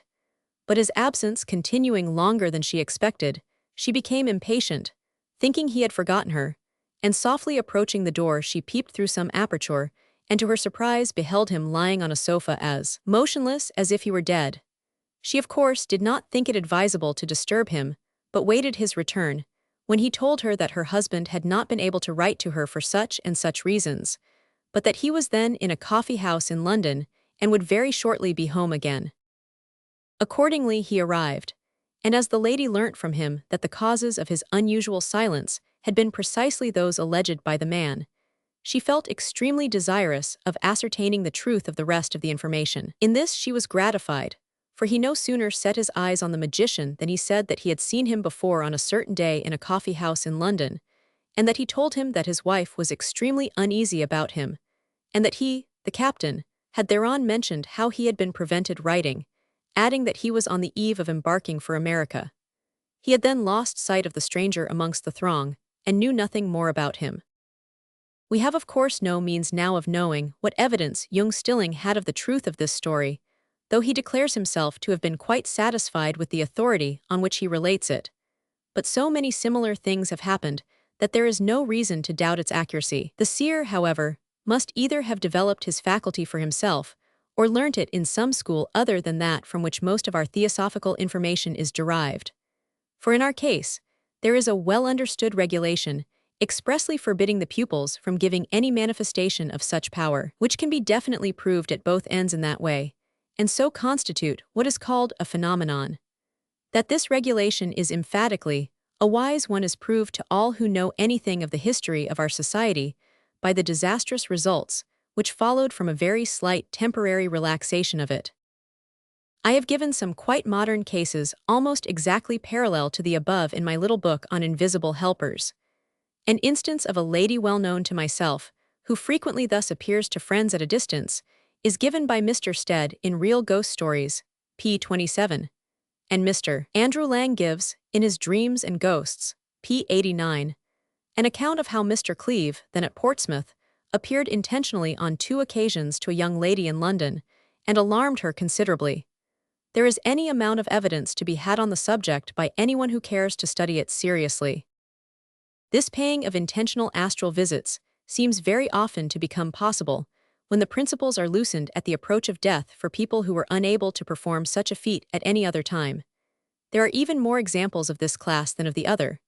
I epitomize a good one given by Mr. Andrew Lang on p. 100 of the book last cited, one of which he himself says, "Not many stories have such good evidence in their favor." Mary, the wife of John Gough of Rochester, being afflicted with a long illness, removed to her father's house at West Malling, about 9 miles from her own. The day before her death she grew very impatiently desirous to see her 2 children, whom she had left at home to the care of a nurse. She was too ill to be moved, and between 1 and 2 o'clock in the morning she fell into a trance.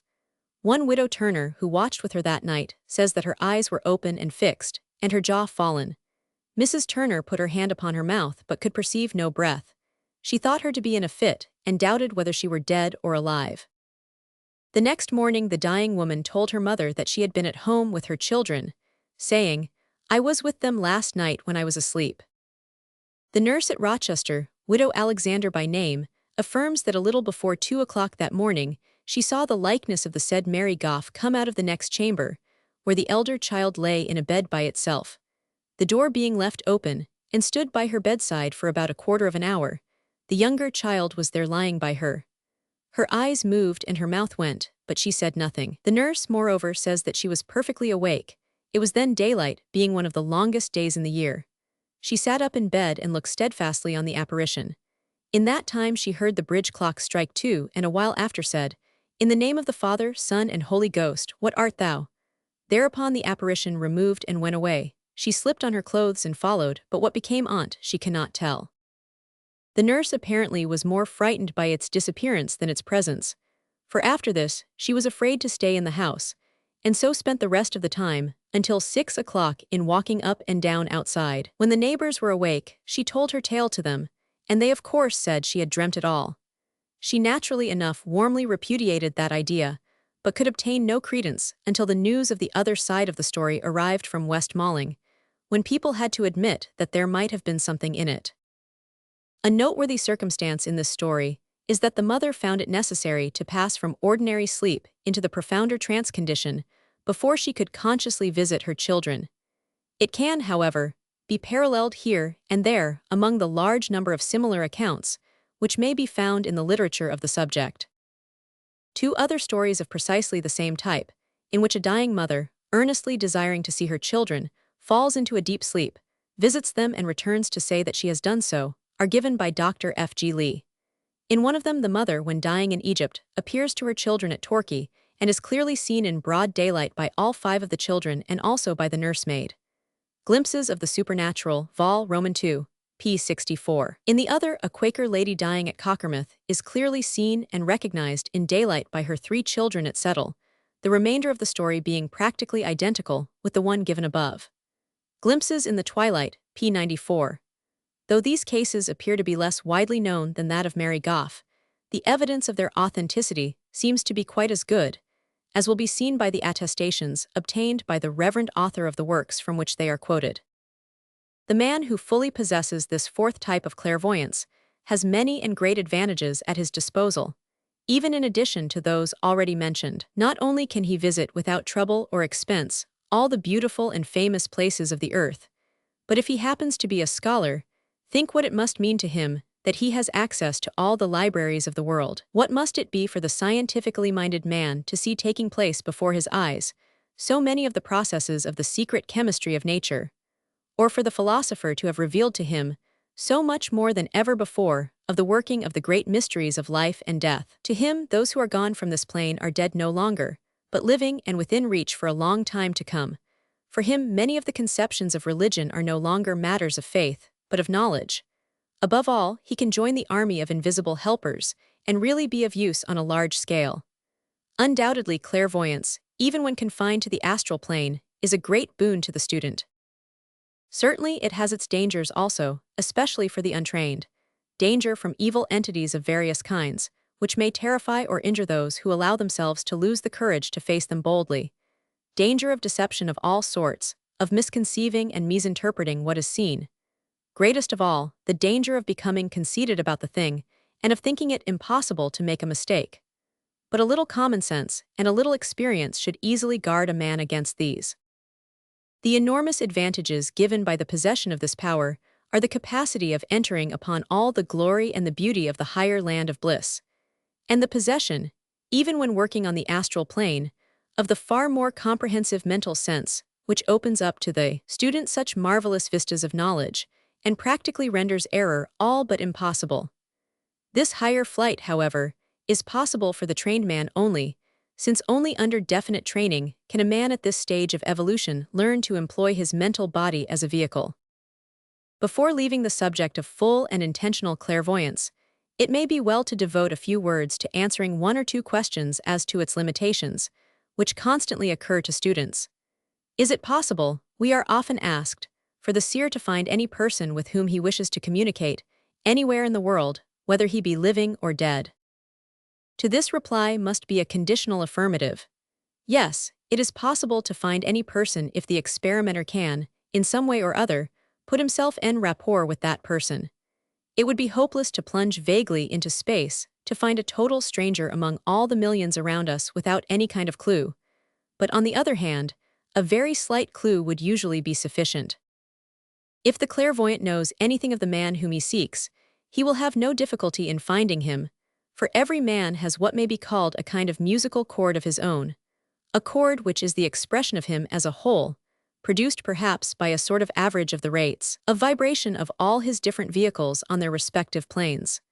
If the operator knows how to discern that chord and to strike it, it will by sympathetic vibration attract the attention of the man instantly wherever he may be, and will evoke an immediate response from him. Whether the man were living or recently dead would make no difference at all, and clairvoyants of the fifth class could at once find him even among the countless millions in the heaven world, though in that case, the man himself would be unconscious that he was under observation. Naturally, a seer whose consciousness did not range higher than the astral plane, who employed therefore one of the earlier methods of seeing, would not be able to find a person upon the mental plane at all. Yet even he would at least be able to tell that the man sought for was upon that plane, from the mere fact that the striking of the chord as far up as the astral level produced no response. If the man sought be a stranger to the seeker, the latter will need something connected with him to act as a clue, a photograph, a letter written by him, an article which has belonged to him and is impregnated with his personal magnetism. Any of these would do in the hands of a practiced seer. Again I say, it must not therefore be supposed that pupils who have been taught how to use this art are at liberty to set up a kind of intelligence office through which communication can be had with missing or dead relatives. A message given from this side to such an one might or might not be handed on, according to circumstances, but even if it were, no reply might be brought, lest the transaction should partake of the nature of a phenomenon, something which could be proved on the physical plane to have been an act of magic. Another question often raised is as to whether, in the action of psychic vision, there is any limitation as to distance. The reply would seem to be that there should be no limit, but that of the respective planes. It must be remembered that the astral and mental planes of our Earth are as definitely its own as its atmosphere, though they extend considerably further from it, even in our three-dimensional space, than does the physical air. Consequently, the passage to, or the detailed sight of, other planets would not be possible for any system of clairvoyance connected with these planes. It is quite possible and easy for the man who can raise his consciousness to the Buddhic plane to pass to any other globe belonging to our chain of worlds, but that is outside our present subject. Still, a good deal of additional information about other planets can be obtained by the use of such clairvoyant faculties as we have been describing. It is possible to make sight enormously clearer by passing outside of the constant disturbances of the Earth's atmosphere, and it is also not difficult to learn how to put on an exceedingly high magnifying power, so that even by ordinary clairvoyance, a good deal of very interesting astronomical knowledge may be gained. But as far as this Earth and its immediate surroundings are concerned, there is practically no limitation. Chapter 5. Clairvoyance in Space, Semi-Intentional. Under this rather curious title, I am grouping together the cases of all those people who definitely set themselves to see something, but have no idea what the something will be, and no control over the sight after the visions have begun. Psychic microbers, who put themselves into a receptive condition, and then simply wait for something to turn up. Many trance mediums would come under this heading.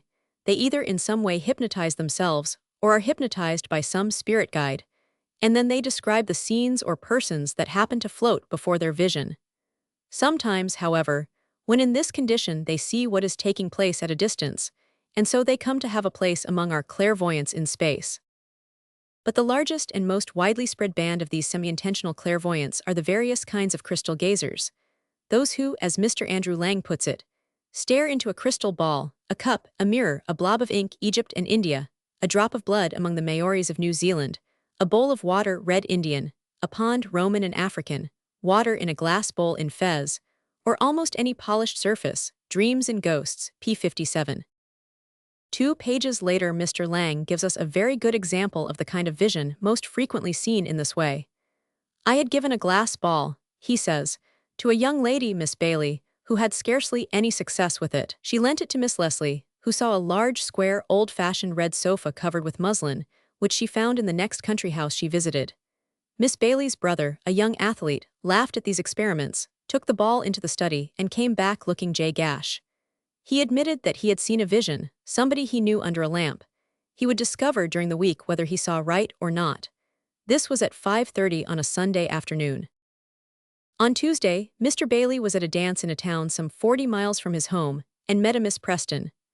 On Sunday, he said, about 5:30 you were sitting under a standard lamp in a dress I never saw you wear, a blue blouse with lace over the shoulders, pouring out tea for a man in blue serge, whose back was towards me, so that I only saw the tip of his mustache. Why, the blinds must have been up, said Miss Preston.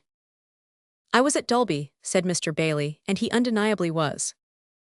This is quite a typical case of crystal gazing. The picture correct in every detail, you see, and yet absolutely unimportant and bearing no apparent signification of any sort to either party, except that it served to prove to Mr. Bailey that there was something in crystal gazing.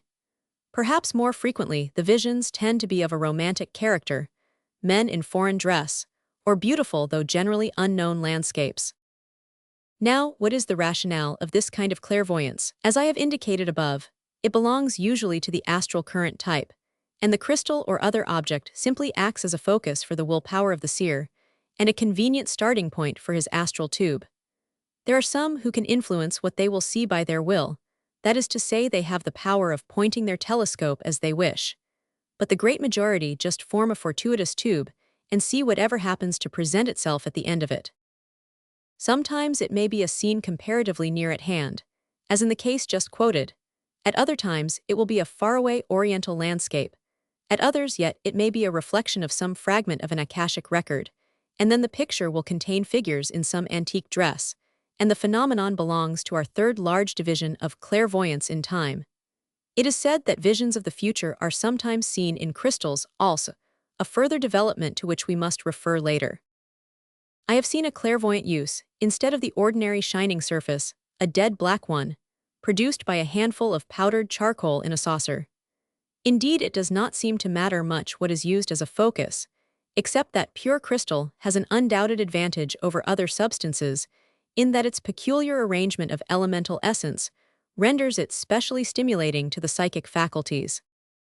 It seems probable, however, that in cases where a tiny, brilliant object is employed, such as a point of light, or the drop of blood used by the Maoris, the instance is in reality merely one of self-hypnotization. Among non-European nations, the experiment is very frequently preceded or accompanied by magical ceremonies and invocations, so that it is quite likely that such sight as is gained may sometimes be really that of some foreign entity, and so the phenomenon may in fact be merely a case of temporary possession, and not of clairvoyance at all. Chapter 6. Clairvoyance in Space, Unintentional. Under this heading, we may group together all those cases in which visions of some event which is taking place at a distance are seen quite unexpectedly and without any kind of preparation. There are people who are subject to such visions, while there are many others to whom such a thing will happen only once in a lifetime. The visions are of all kinds and of all degrees of completeness, and apparently may be produced by various causes. Sometimes the reason of the vision is obvious, and the subject matter of the gravest importance. At other times no reason at all is discoverable, and the events shown seem of the most trivial nature. Sometimes these glimpses of the superphysical faculty come as waking visions, and sometimes they manifest during sleep as vivid or oft-repeated dreams. In this latter case, the sight employed is perhaps usually of the kind assigned to our fourth subdivision of clairvoyance in space, for the sleeping man often travels in his astral body to some spot with which his affections or interests are closely connected, and simply watches what takes place there. In the former, it seems probable that the second type of clairvoyance, by means of the astral current, is called into requisition. But in this case, the current or tube is formed quite unconsciously, and is often the automatic result of a strong thought or emotion projected from one end or the other, either from the seer or the person who is seen. The simplest plan will be to give a few instances of the different kinds, and to intersperse among them such further explanations as may seem necessary.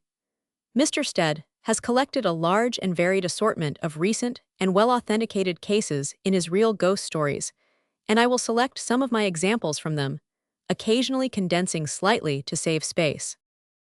There are cases in which it is at once obvious to any theosophical student that the exceptional instance of clairvoyance was specially brought about by one of the band whom we have called invisible helpers, in order that aid might be rendered to someone in sore need. To this class, undoubtedly, belongs the story told by Captain Yount of the Napa Valley in California to Dr. Bushnell, who repeats it in his Nature and the Supernatural p14. About 6 or 7 years previous, in a midwinter's night, he had a dream in which he saw what appeared to be a company of emigrants arrested by the snows of the mountains and perishing rapidly by cold and hunger. He noted the very cast of the scenery, marked by a huge, perpendicular front of white rock cliff. He saw the men cutting off what appeared to be treetops rising out of deep gulfs of snow.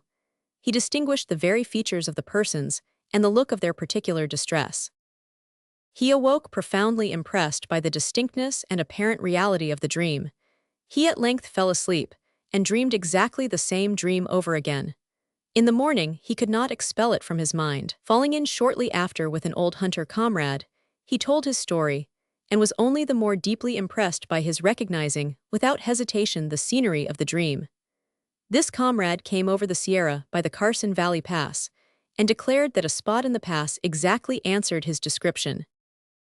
By this, the unsophistical patriarch was decided.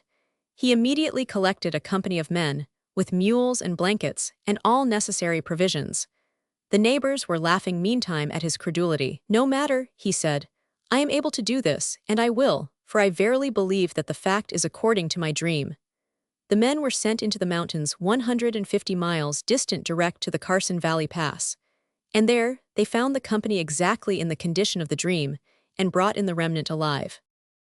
Since it is not stated that Captain Yount was in the habit of seeing visions, it seems clear that some helper, observing the forlorn condition of the emigrant party, took the nearest impressionable and otherwise suitable person, who happened to be the captain, to the spot in the astral body and aroused him sufficiently to fix the scene firmly in his memory. The helper may possibly have arranged an astral current for the captain instead, but the former suggestion is more probable. At any rate, the motive, and broadly the method, of the work are obvious enough in this case. Sometimes the astral current may be set going by a strong emotional thought at the other end of the line, and this may happen even though the thinker has no such intention in his mind. In the rather striking story which I am about to quote, it is evident that the link was formed by the doctor's frequent thought about Mrs. Broughton, yet he had clearly no especial wish that she should see what he was doing at the time. That it was this kind of clairvoyance that was employed is shown by the fixity of her point of view, which, be it observed, is not the doctor's point of view sympathetically transferred, as it might have been, since she sees his back without recognizing him. The story is to be found in the Proceedings of the Psychical Research Society, Vol. Roman II, p. 160. Mrs. Broughton awoke one night in 1844 and roused her husband, telling him that something dreadful had happened in France. He begged her to go to sleep again, and not trouble him. She assured him that she was not asleep when she saw what she insisted on telling him, what she saw in fact. First, a carriage accident, which she did not actually see, but what she saw was the result.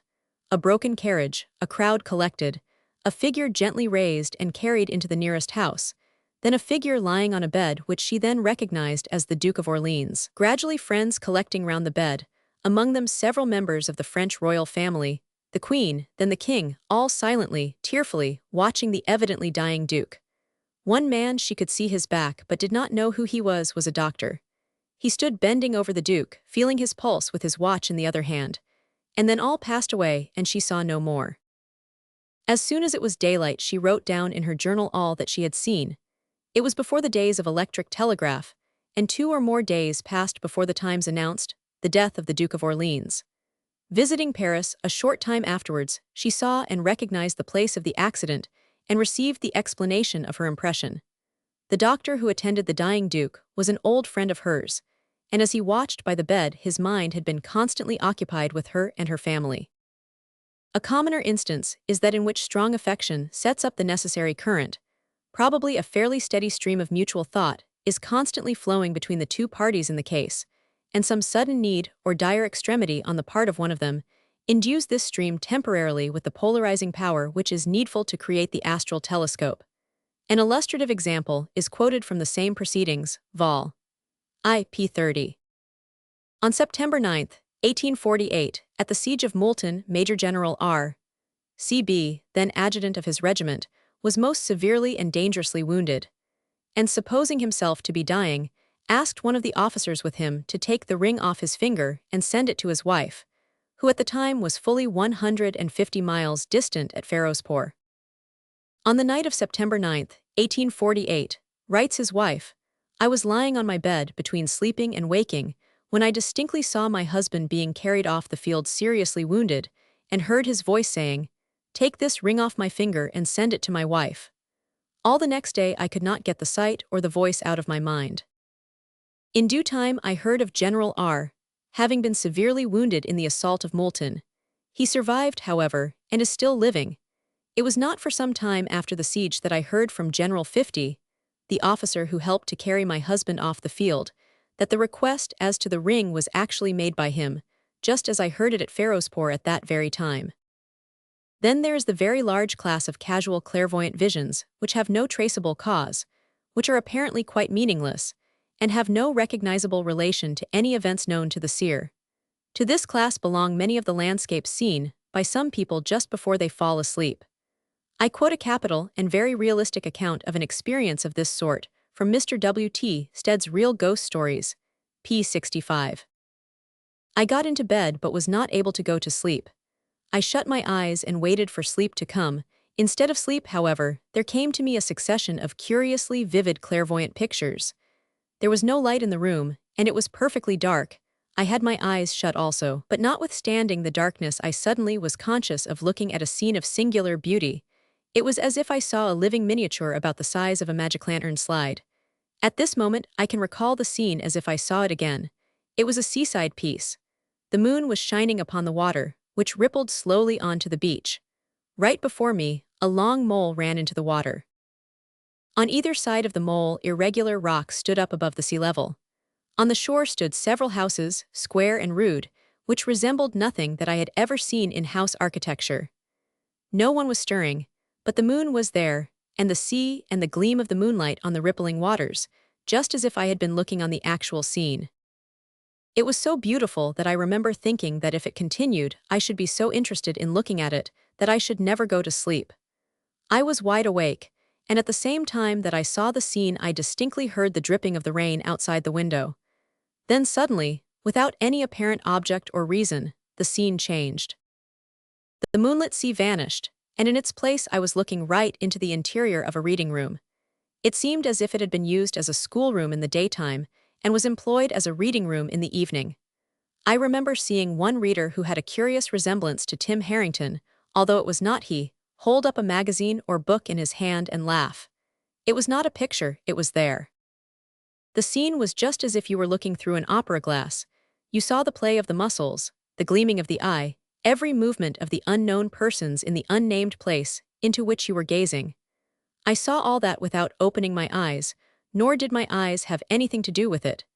You see such things as these as it were with another sense which is more inside your head than in your eyes. This was a very poor and paltry experience, but it enabled me to understand better how it is that clairvoyants see than any amount of disquisition. The pictures were apropos of nothing. They had been suggested by nothing I had been reading or talking of. They simply came as if I had been able to look through a glass at what was occurring somewhere else in the world.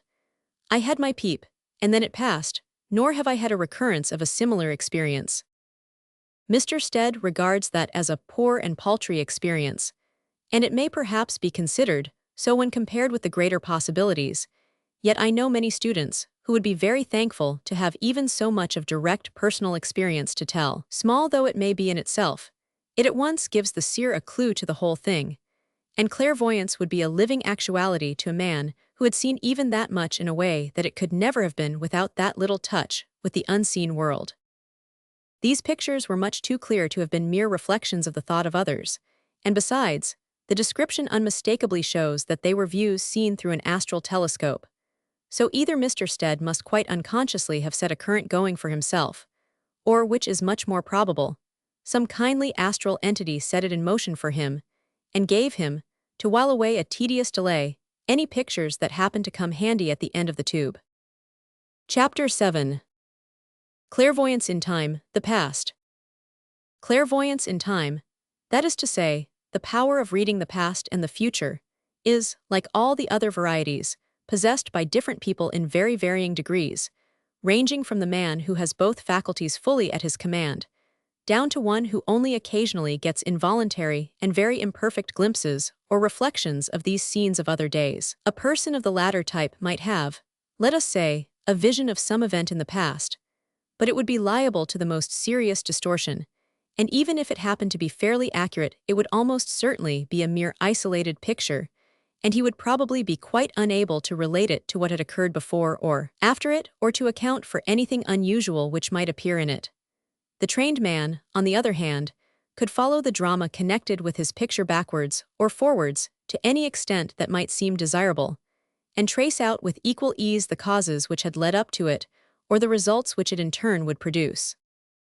We shall probably find it easier to grasp this somewhat difficult section of our subject if we consider it in the subdivisions which naturally suggest themselves, and deal first with the vision which looks backwards into the past, leaving for later examination that which pierces the veil of the future. In each case, it will be well for us to try to understand what we can of the modus operandi, even though our success can at best be only a very modified one, owing first to the imperfect information on some parts of the subject at present possessed by our investigators, and secondly to the ever-occurring failure of physical words to express 100th part even of the little we do know about higher planes and faculties.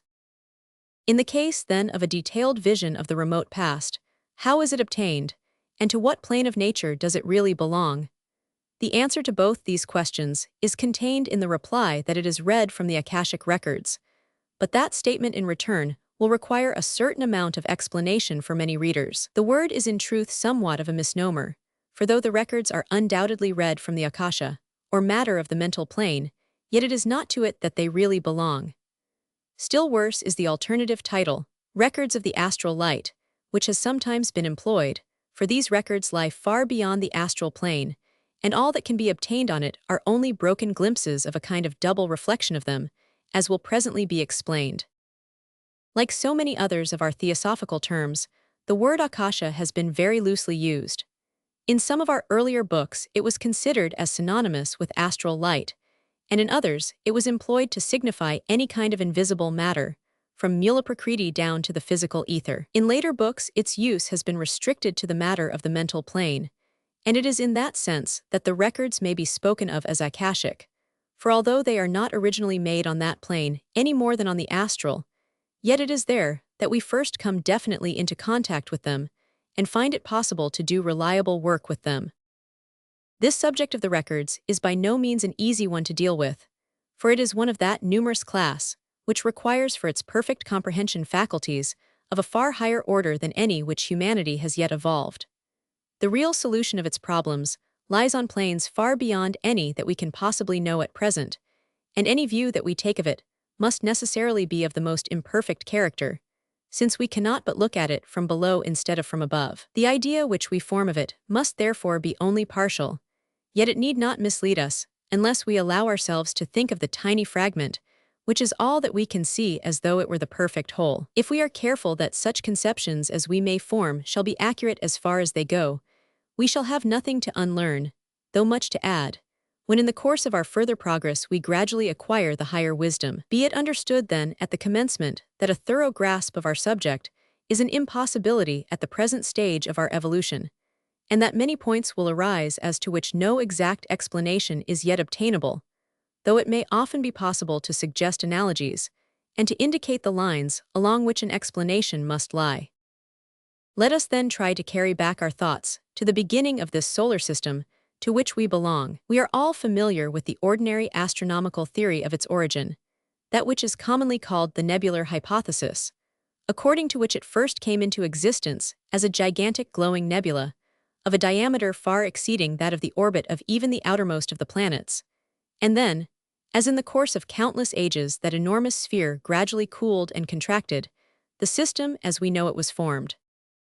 Occult science accepts that theory, in its broad outline, as correctly representing the purely physical side of the evolution of our system, but it would add that if we confine our attention to this physical side, only we shall have a very incomplete and incoherent idea of what really happened.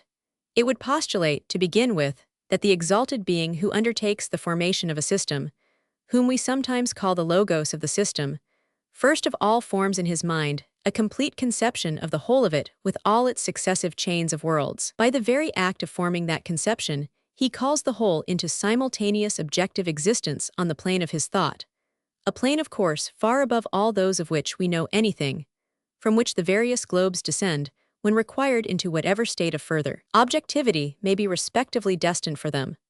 Unless we constantly bear in mind this fact of the real existence of the whole system from the very beginning on a higher plane, we shall be perpetually misunderstanding the physical evolution which we see taking place down here.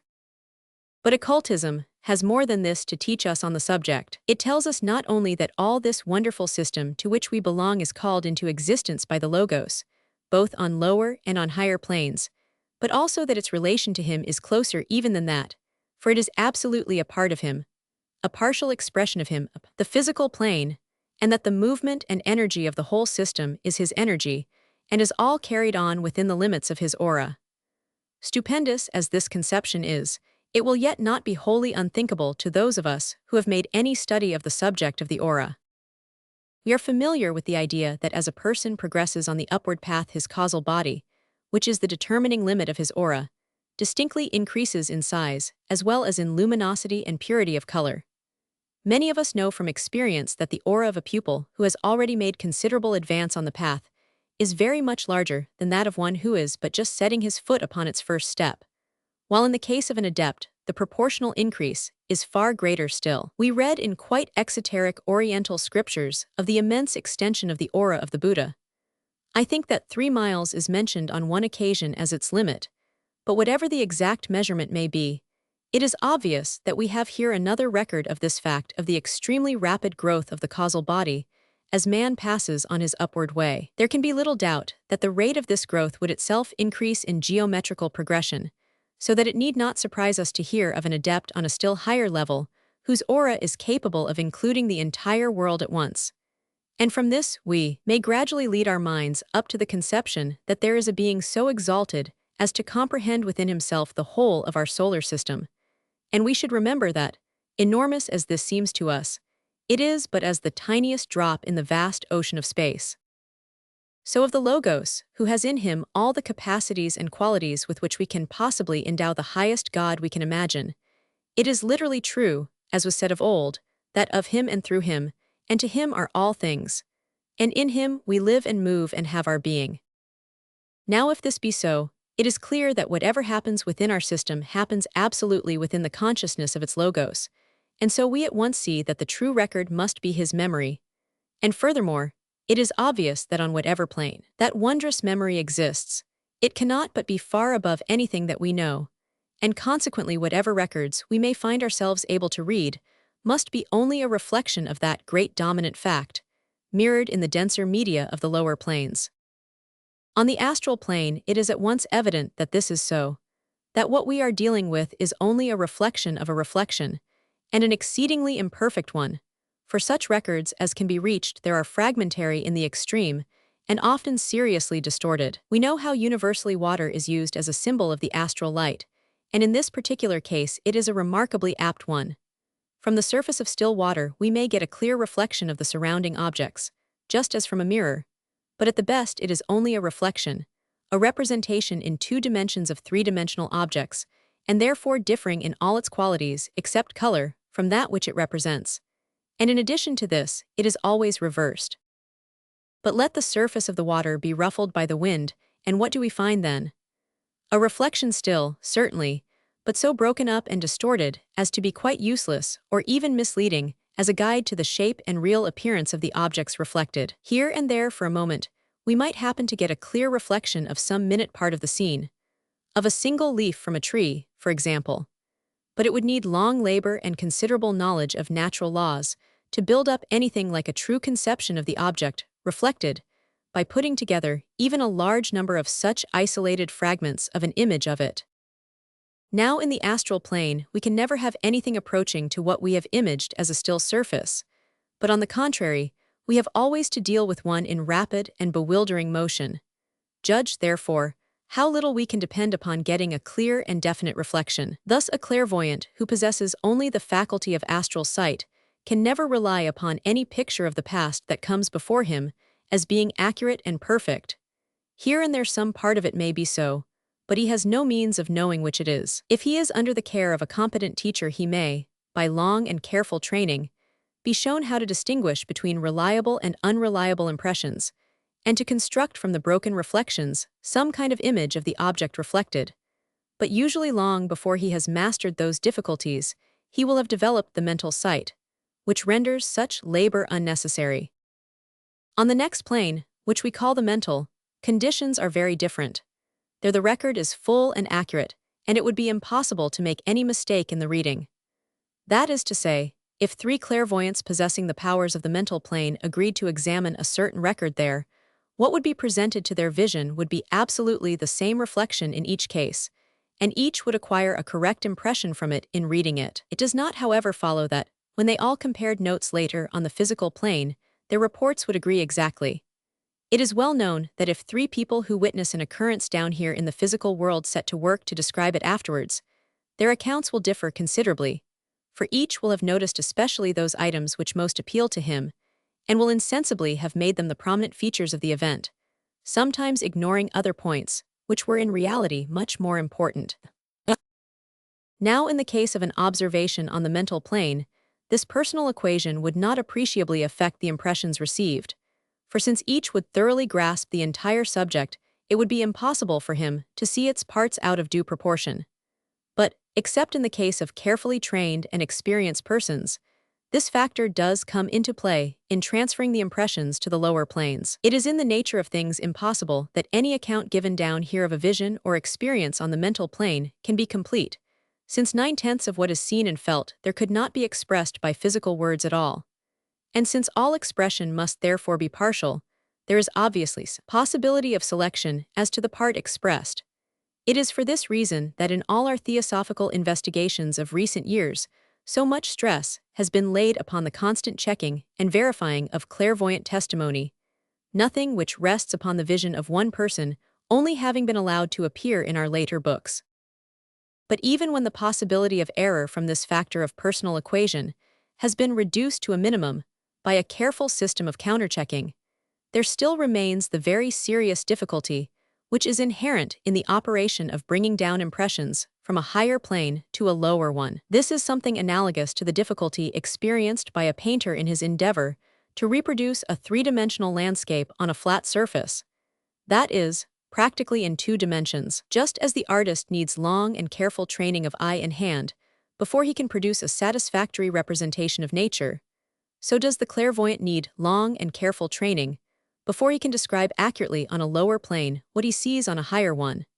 And the probability of getting an exact description from an untrained person is about equal to that of getting a perfectly finished landscape from one who has never learnt how to draw. It must be remembered, too, that the most perfect picture is in reality infinitely far from being a reproduction of the scene which it represents, for hardly a single line or angle in it can ever be the same as those in the object copied. It is simply a very ingenious attempt to make upon one only of our 5 senses, by means of lines and colors on a flat surface, an impression similar to that which would have been made if we had actually had before us the scene depicted. Except by a suggestion dependent entirely on our own previous experience, it can convey to us nothing of the roar of the sea, of the scent of the flowers, of the taste of the fruit, or of the softness or hardness of the surface drawn. Of exactly similar nature, though far greater in degree, are the difficulties experienced by a clairvoyant in his attempt to describe upon the physical plane what he has seen upon the astral, and they are furthermore greatly enhanced by the fact that, instead of having merely to recall to the minds of his hearers conceptions with which they are already familiar, as the artist does when he paints men or animals, fields, or trees, he has to endeavor by the very imperfect means at his disposal to suggest to them conceptions, which in most cases are absolutely new to them. Small wonder then that, however vivid and striking his descriptions may seem to his audience, he himself should constantly be impressed with their total inadequacy, and should feel that his best efforts have entirely failed to convey any idea of what he really sees. And we must remember that in the case of the report given down here of a record read on the mental plane, this difficult operation of transference from the higher to the lower has taken place not once but twice, since the memory has been brought through the intervening astral plane. Even in a case where the investigator has the advantage of having developed his mental faculties so that he has the use of them while awake in the physical body, he is still hampered by the absolute incapacity of physical language to express what he sees. Try for a moment to realize fully what is called the fourth dimension, of which we said something in an earlier chapter. It is easy enough to think of our own three dimensions, to image in our minds the length, breadth, and height of any object, and we see that each of these three dimensions is expressed by a line at right angles to both of the others. The idea of the fourth dimension is that it might be possible to draw a fourth line which shall be at right angles to all three of those already existing. Now the ordinary mind cannot grasp this idea in the least, though some few who have made a special study of the subject have gradually come to be able to realize one or two very simple four-dimensional figures. Still, no words that they can use on this plane can bring any image of these figures before the minds of others, and if any reader who has not specially trained himself along that line will make the effort to visualize such a shape, he will find it quite impossible. Now to express such a form clearly in physical words would be, in effect, to describe accurately a single object on the astral plane. But in examining the records on the mental plane, we should have to face the additional difficulties of a fifth dimension, so that the impossibility of fully explaining these records will be obvious to even the most superficial observation. We have spoken of the records as the memory of the Logos, yet they are very much more than a memory in an ordinary sense of the word. Hopeless as it may be to imagine how these images appear from his point of view, we yet know that as we rise higher and higher, we must be drawing nearer to the true memory, must be seeing more nearly as he sees, so that great interest attaches to the experience of the clairvoyant with reference to these records when he stands upon the Buddhic plane, the highest which his consciousness can reach even when away from the physical body, until he attains the level of the arhats. Here time and space no longer limit him. He no longer needs, as on the mental plane, to pass a series of events in review, for past, present, and future are all alike simultaneously present to him, meaningless as that sounds down here. Indeed, infinitely below the consciousness of the Logos as even that exalted plane is, it is yet abundantly clear from what we see there that to him the record must be far more than what we call a memory, for all that has happened in the past, and all that will happen in the future is happening now before his eyes just as are the events of what we call the present time. Utterly incredible, wildly incomprehensible of course, to our limited understanding, yet absolutely true for all that. Naturally, we could not expect to understand at our present stage of knowledge how so marvelous a result is produced, and to attempt an explanation would only be to involve ourselves in a mist of words from which we should gain no real information. Yet a line of thought recurs to my mind which perhaps suggests the direction in which it is possible that that explanation may lie, and whatever helps us to realize that so astounding a statement may after all not be wholly impossible will be of assistance in broadening our minds. Some 30 years ago, I remember reading a very curious little book, called, I think, The Stars and the Earth, the object of which was to endeavor to show how it was scientifically possible that to the mind of God the past and the present might be absolutely simultaneous. Its arguments struck me at the time as decidedly ingenious, and I will proceed to summarize them, as I think they will be found somewhat suggestive in connection with the subject which we have been considering. When we see anything, whether it be the book which we hold in our hands or a star millions of miles away, we do so by means of a vibration in the ether, commonly called a ray of light, which passes from the object seen to our eyes. Now the speed with which this vibration passes is so great, about 186,000 miles in a second, that when we are considering any object in our own world, we may regard it as practically instantaneous. When, however, we come to deal with interplanetary distances, we have to take the speed of light into consideration, for an appreciable period is occupied in traversing these vast spaces. For example, it takes 8 minutes and a quarter for light to travel to us from the sun, so that when we look at the solar orb, we see it by means of a ray of light, which left it more than 8 minutes ago. From this follows a very curious result. The ray of light by which we see the sun can obviously report to us only the state of affairs which existed in that luminary when it started on its journey, and would not be in the least affected by anything that happened there after it left. So that we really see the sun not as he is, but as he was 8 minutes ago. That is to say that if anything important took place in the sun, the formation of a new sunspot, for instance, an astronomer who was watching the orb through his telescope at the time would be quite unaware of the incident while it was happening, since the ray of light bearing the news would not reach him until more than 8 minutes later. The difference is more striking when we consider the fixed stars, because in their case the distances are so enormously greater. The pole star, for example, is so far off that light, traveling at the inconceivable speed above mentioned, takes a little more than 50 years to reach our eyes. And from that follows the strange but inevitable inference that we see the pole star not as and where it is at this moment, but as and where it was 50 years ago. Nay, if tomorrow some cosmic catastrophe were to shatter the pole star into fragments, we should still see it peacefully shining in the sky all the rest of our lives.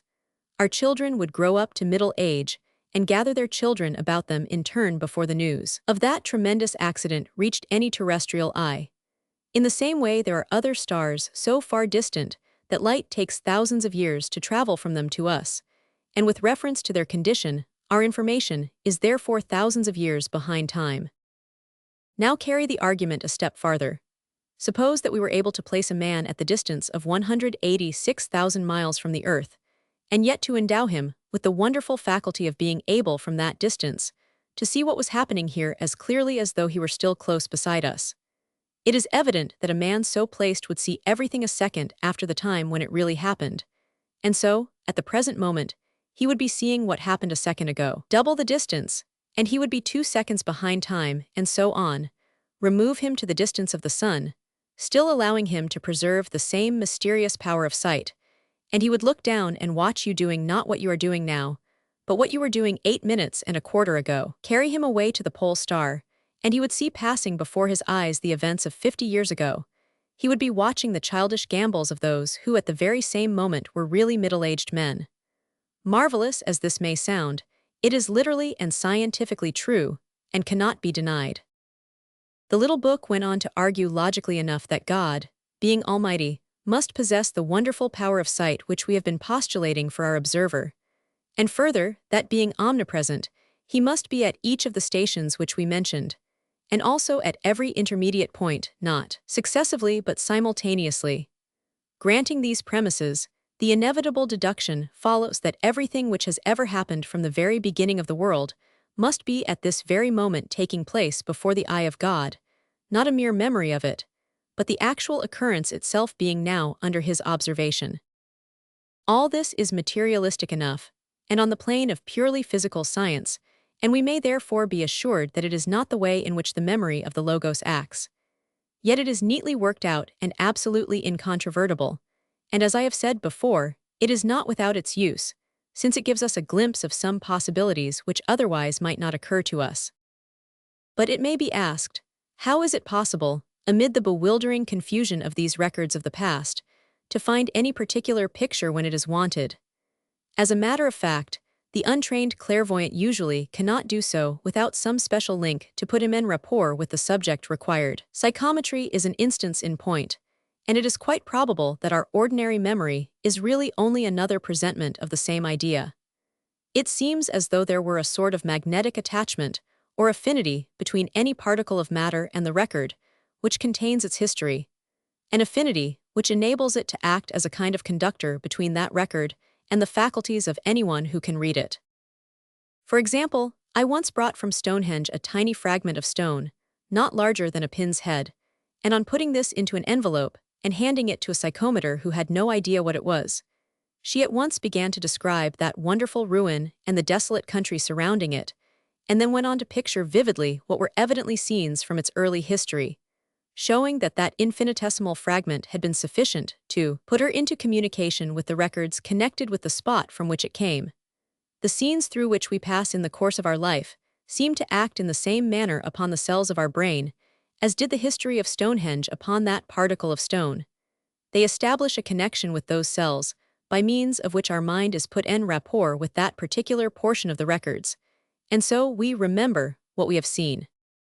Even a trained clairvoyant needs some link to enable him to find the record of an event of which he has no previous knowledge. If, for example, he wished to observe the landing of Julius Caesar on the shores of England, there are several ways in which he might approach the subject. If he happened to have visited the scene of the occurrence, the simplest way would probably be to call up the image of that spot, and then run back through its records until he reached the period desired. If he had not seen the place, he might run back in time to the date of the event, and then search the channel for a fleet of Roman galleys. Or he might examine the records of Roman life at about that period, where he would have no difficulty in identifying so prominent a figure as Caesar, or in tracing him when found through all his Gallic wars until he set his foot upon British land. People often inquire as to the aspect of these records, whether they appear near or far away from the eye, whether the figures in them are large or small, whether the pictures follow one another, as in a panorama, or melt into one another like dissolving views, and so on. One can only reply that their appearance varies to a certain extent according to the conditions under which they are seen. Upon the astral plane, the reflection is most often a simple picture, though occasionally the figures seen would be endowed with motion. In this latter case, instead of a mere snapshot, a rather longer and more perfect reflection has taken place. On the mental plane, they have two widely different aspects. When the visitor to that plane is not thinking specially of them in any way, the records simply form a background to whatever is going on, just as the reflections in a pier glass at the end of a room might form a background to the life of the people in it. It must always be borne in mind that under these conditions, they are really merely reflections from the ceaseless activity of a great consciousness upon a far higher plane, and have very much the appearance of an endless succession of the recently invented cinematograph or living photographs. They do not melt into one another like dissolving views, nor do a series of ordinary pictures follow one another, but the action of the reflected figures constantly goes on, as though one were watching the actors on a distant stage. But if the trained investigator turns his attention specially to any one scene, or wishes to call it up before him, an extraordinary change at once takes place. For this is the plane of thought, and to think of anything is to bring it instantaneously before you. For example, if a man wills to see the record of that event to which we before referred, the landing of Julius Caesar, he finds himself in a moment not looking at any picture, but standing on the shore among the legionaries, with the whole scene being enacted around him, precisely in every respect as he would have seen it if he had stood there in the flesh on that autumn morning in the year 55 BC. Since what he sees is but a reflection, the actors are of course entirely unconscious of him, nor can any effort of his change the course of their action in the smallest degree, except only that he can control the rate at which the drama shall pass before him, can have the events of a whole year rehearsed before his eyes in a single hour, or can at any moment stop the movement altogether, and hold any particular scene in view as a picture as long as he chooses. In truth, he observes not only what he would have seen if he had been there at the time in the flesh, but much more. He hears and understands all that the people say, and he is conscious of all their thoughts and motives, and one of the most interesting of the many possibilities which open up before one who has learnt to read the records is the study of the thought of ages long past, the thought of the cavemen and the lake dwellers, as well as that which ruled the mighty civilizations of Atlantis, of Egypt or Chaldea. What splendid possibilities open up before the man who is in full possession of this power may easily be imagined. He has before him a field of historical research of most entrancing interest. Not only can he review at his leisure all history with which we are acquainted, correcting as he examines it the many errors and misconceptions which have crept into the accounts handed down to us. He can also range at will over the whole story of the world from its very beginning, watching the slow development of intellect in man, the descent of the lords of the flame, and the growth of the mighty civilizations which they founded. Nor is his study confined to the progress of humanity alone. He has before him, as in a museum, all the strange animal and vegetable forms which occupied the stage in days when the world was young. He can follow all the wonderful geological changes which have taken place, and watch the course of the great cataclysms which have altered the whole face of the earth again and again. In one especial case, an even closer sympathy with the past is possible to the reader of the records. If in the course of his inquiries he has to look upon some scene in which he himself has in a former birth taken part, he may deal with it in two ways.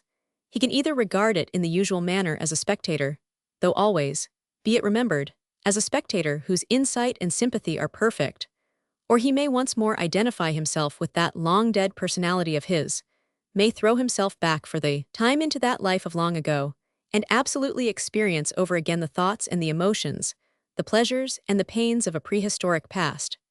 No wilder and more vivid adventures can be conceived than some of those through which he thus may pass. Yet through it all, he must never lose hold of the consciousness of his own individuality, must retain the power to return at will to his present personality. It is often asked how it is possible for an investigator, accurately, to determine the date of any picture from the far distant past, which he disinters from the records.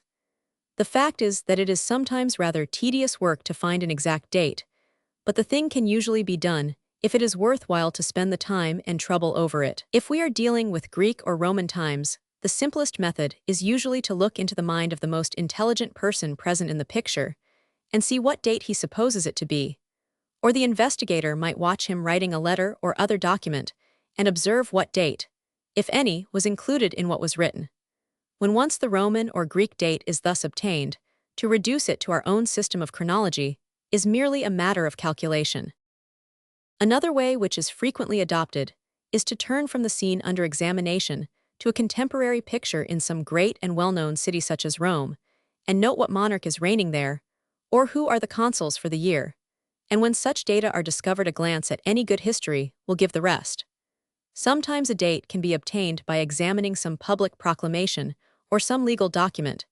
In fact, in the times of which we are speaking, the difficulty is easily surmounted. The matter is by no means so simple, however, when we come to deal with periods much earlier than this, with a scene from early Egypt, Chaldea, or China, or to go further back still, from Atlantis itself or any of its numerous colonies. A date can still be obtained easily enough from the mind of any educated man, but there is no longer any means of relating it to our own system of dates, since the man will be reckoning by eras of which we know nothing, or by the reigns of kings whose history is lost in the night of time. Our methods, nevertheless, are not yet exhausted. It must be remembered that it is possible for the investigator to pass the records before him at any speed that he may desire, at the rate of a year in a second if he will, or even very much faster still. Now there are one or two events in ancient history whose dates have already been accurately fixed, as, for example, the sinking of Poseidonis in the year 9564 BC. It is therefore obvious that if from the general appearance of the surroundings it seems probable that a picture seen is within measurable distance of one of these events, it can be related to that event by the simple process of running through the record rapidly and counting the years between the two as they pass. Still, if those years ran into thousands, as they might sometimes do, this plan would be insufferably tedious. In that case, we are driven back upon the astronomical method. In consequence of the movement, which is commonly called the precession of the equinoxes, though it might more accurately be described as a kind of second rotation of the Earth, the angle between the equator and the ecliptic steadily but very slowly varies. Thus, after long intervals of time, we find the pole of the Earth no longer pointing towards the same spot in the apparent sphere of the heavens, or in other words, our pole star is not, as at present, Alpha Ursae Minoris, but some other celestial body. And from this position of the pole of the Earth, which can easily be ascertained by careful observation of the night sky of the picture under consideration, an approximate date can be calculated without difficulty. In estimating the date of occurrences which took place millions of years ago in earlier races, the period of a secondary rotation, or the precession of the equinoxes, is frequently used as a unit, but of course absolute accuracy is not usually required in such cases, round numbers being sufficient for all practical purposes in dealing with epochs so remote. The accurate reading of the records, whether of one's own past lives or those of others, must not, however, be thought of as an achievement possible to anyone without careful previous training. As has been already remarked, though occasional reflections may be had upon the astral plane, the power to use the mental sense is necessary before any reliable reading can be done. Indeed, to minimize the possibility of error, that sense ought to be fully at the command of the investigator while awake in the physical body, and to acquire that faculty needs years of ceaseless labor and rigid self-discipline. Many people seem to expect that as soon as they have signed their application and joined the Theosophical Society, they will at once remember at least 3 or 4 of their past births. Indeed, some of them promptly begin to imagine recollections and declare that in their last incarnation they were Mary Queen of Scots, Cleopatra, or Julius Caesar. Of course, such extravagant claims simply bring discredit upon those who are so foolish as to make them, but unfortunately some of that discredit is liable to be reflected, however unjustly, upon the society to which they belong, so that a man who feels seething within him the conviction that he was Homer or Shakespeare would do well to pause and apply common sense tests on the physical plane before publishing the news to the world. It is quite true that some people have had glimpses of scenes from their past lives in dreams, but naturally, these are usually fragmentary and unreliable. I had myself in earlier life an experience of this nature. Among my dreams, I found that one was constantly recurring, a dream of a house with a portico overlooking a beautiful bay, not far from a hill on the top of which rose a graceful building. I knew that house perfectly, and was as familiar with the position of its rooms and the view from its door as I was with those of my home, in this present life. In those days, I knew nothing about reincarnation, so that it seemed to me simply a curious coincidence that this dream should repeat itself so often, and it was not until some time after I had joined the society that, when one who knew was showing me some pictures of my last incarnation, I discovered that this persistent dream had been in reality a partial recollection, and that the house which I knew so well was the one in which I was born more than 2,000 years ago. But although there are several cases on record in which some well-remembered scene has thus come through from one life to another, a considerable development of occult faculty is necessary before an investigator can definitely trace a line of incarnations, whether they be his own or another man's. This will be obvious if we remember the conditions of the problem which has to be worked out.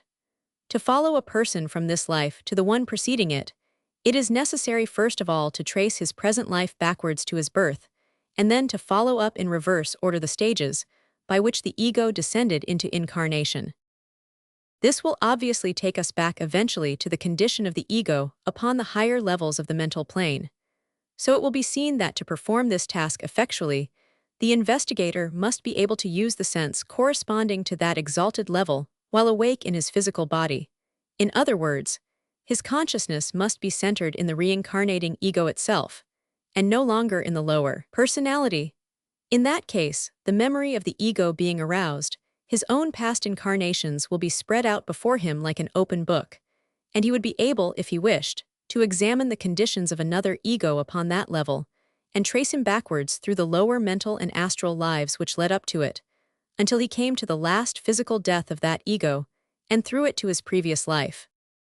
There is no way but this in which the chain of lives can be followed through with absolute certainty, and consequently, we may at once put aside as conscious or unconscious impostors those people who advertise that they are able to trace out anyone's past incarnations for so many shillings a head. Needless to say, the true occultist does not advertise, and never under any circumstances accepts money for any exhibition of his powers. Assuredly, the student who wishes to acquire the power of following up a line of incarnations can do so only by learning from a qualified teacher how the work is to be done. There have been those who persistently asserted that it was only necessary for a man to feel good and devotional and brotherly, and all the wisdom of the ages would immediately flow in upon him. But a little common sense will at once expose the absurdity of such a position. However good a child may be, if he wants to know the multiplication table, he must set to work and learn it. And the case is precisely similar with the capacity to use spiritual faculties. The faculties themselves will no doubt manifest as the man evolves, but he can learn how to use them reliably and to the best advantage only by steady hard work and persevering effort. Take the case of those who wish to help others while on the astral plane during sleep. It is obvious that the more knowledge they possess here, the more valuable will their services be on that higher plane. For example, the knowledge of languages would be useful to them, for though on the mental plane men can communicate directly by thought transference, whatever their languages may be, on the astral plane this is not so, and a thought must be definitely formulated in words before it is comprehensible. If therefore you wish to help a man on that plane, you must have some language in common by means of which you can communicate with him, and consequently the more languages you know, the more widely useful you will be. In fact, there is perhaps no kind of knowledge for which a use cannot be found in the work of the occultist. It would be well for all students to bear in mind that occultism is the apotheosis of common sense, and that every vision which comes to them is not necessarily a picture from the Akashic records, nor every experience a revelation from on high. It is better far to err on the side of healthy skepticism than of overcredulity, and it is an admirable rule never to hunt about for an occult explanation of anything when a plain and obvious physical one is available. Our duty is to endeavor to keep our balance always, and never to lose our self-control, but to take a reasonable, common-sense view of whatever may happen to us. So shall we be better theosophists, wiser occultists, and more useful helpers than we have ever been before. As usual, we find examples of all degrees of the power to see into this memory of nature, from the trained man who can consult the record for himself at will, down to the person who gets nothing but occasional vague glimpses, or has even perhaps had only one such glimpse. But even the man who possesses this faculty only partially and occasionally still finds it of the deepest interest. The psychometer, who needs an object physically connected with the past in order to bring it all into life again around him, and the crystal gazer who can sometimes direct his less certain astral telescope to some historic scene of long ago, may both derive the greatest enjoyment from the exercise of their respective gifts, even though they may not always understand exactly how their results are produced, and may not have them fully under control under all circumstances. In many cases of the lower manifestations of these powers, we find that they are exercised unconsciously. Many a crystal gazer watches scenes from the past, without being able to distinguish them from visions of the present, and many a vaguely psychic person finds pictures constantly arising before his eyes, without ever realizing that he is, in effect, psychometrizing the various objects around him as he happens to touch them or stand near them. An interesting variant of this class of psychics is the man who is able to psychometrize persons only, and not inanimate objects as is more usual. In most cases this faculty shows itself erratically, so that such a psychic will, when introduced to a stranger, often see in a flash some prominent event in that stranger's earlier life, but on other similar occasions will receive no special impression. More rarely we meet with someone who gets detailed visions of the past life of everyone whom he encounters. Perhaps one of the best examples of this class was the German writer Zieskok, who describes in his autobiography this extraordinary power of which he found himself possessed. He says, "It has happened to me occasionally at the first meeting with a total stranger, when I have been listening in silence to his conversation, that his past life up to the present moment, with many minute circumstances belonging to one or other particular scene in it, has come across me like a dream, but distinctly, entirely involuntarily and unsought, occupying in duration a few minutes. For a long time I was disposed to consider these fleeting visions as a trick of the fancy, the more so as my dream vision displayed to me the dress and movements of the actors, the appearance of the room, the furniture, and other accidents of the scene, till on one occasion, in a gamesome mood, I narrated to my family the secret history of a sempstress who had just before quitted the room. I had never seen the person before. Nevertheless, the hearers were astonished, and laughed and would not be persuaded, but that I had a previous acquaintance with the former life of the person, inasmuch as what I had stated was perfectly true. I was not less astonished to find that my dream vision agreed with reality.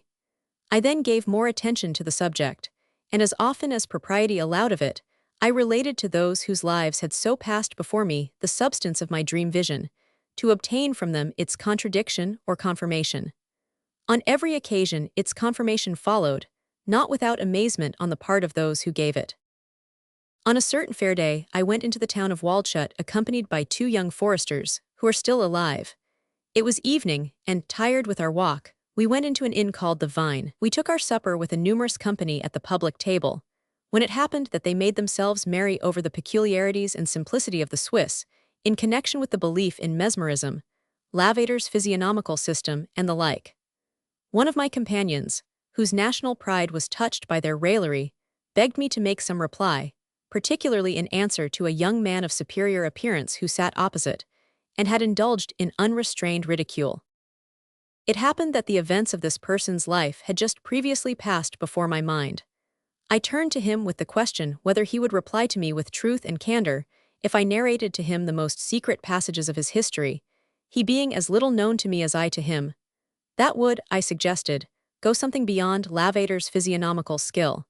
He promised, if I told the truth, to admit it openly. Then I narrated the events with which my dream vision had furnished me, and the table learnt the history of the young tradesman's life, of his school years, his peccadilloes, and, finally, of a little act of roguery committed by him on the strongbox of his employer. I described the uninhabited room with its white walls, where to the right of the brown door there had stood upon the table the small black money chest, etc.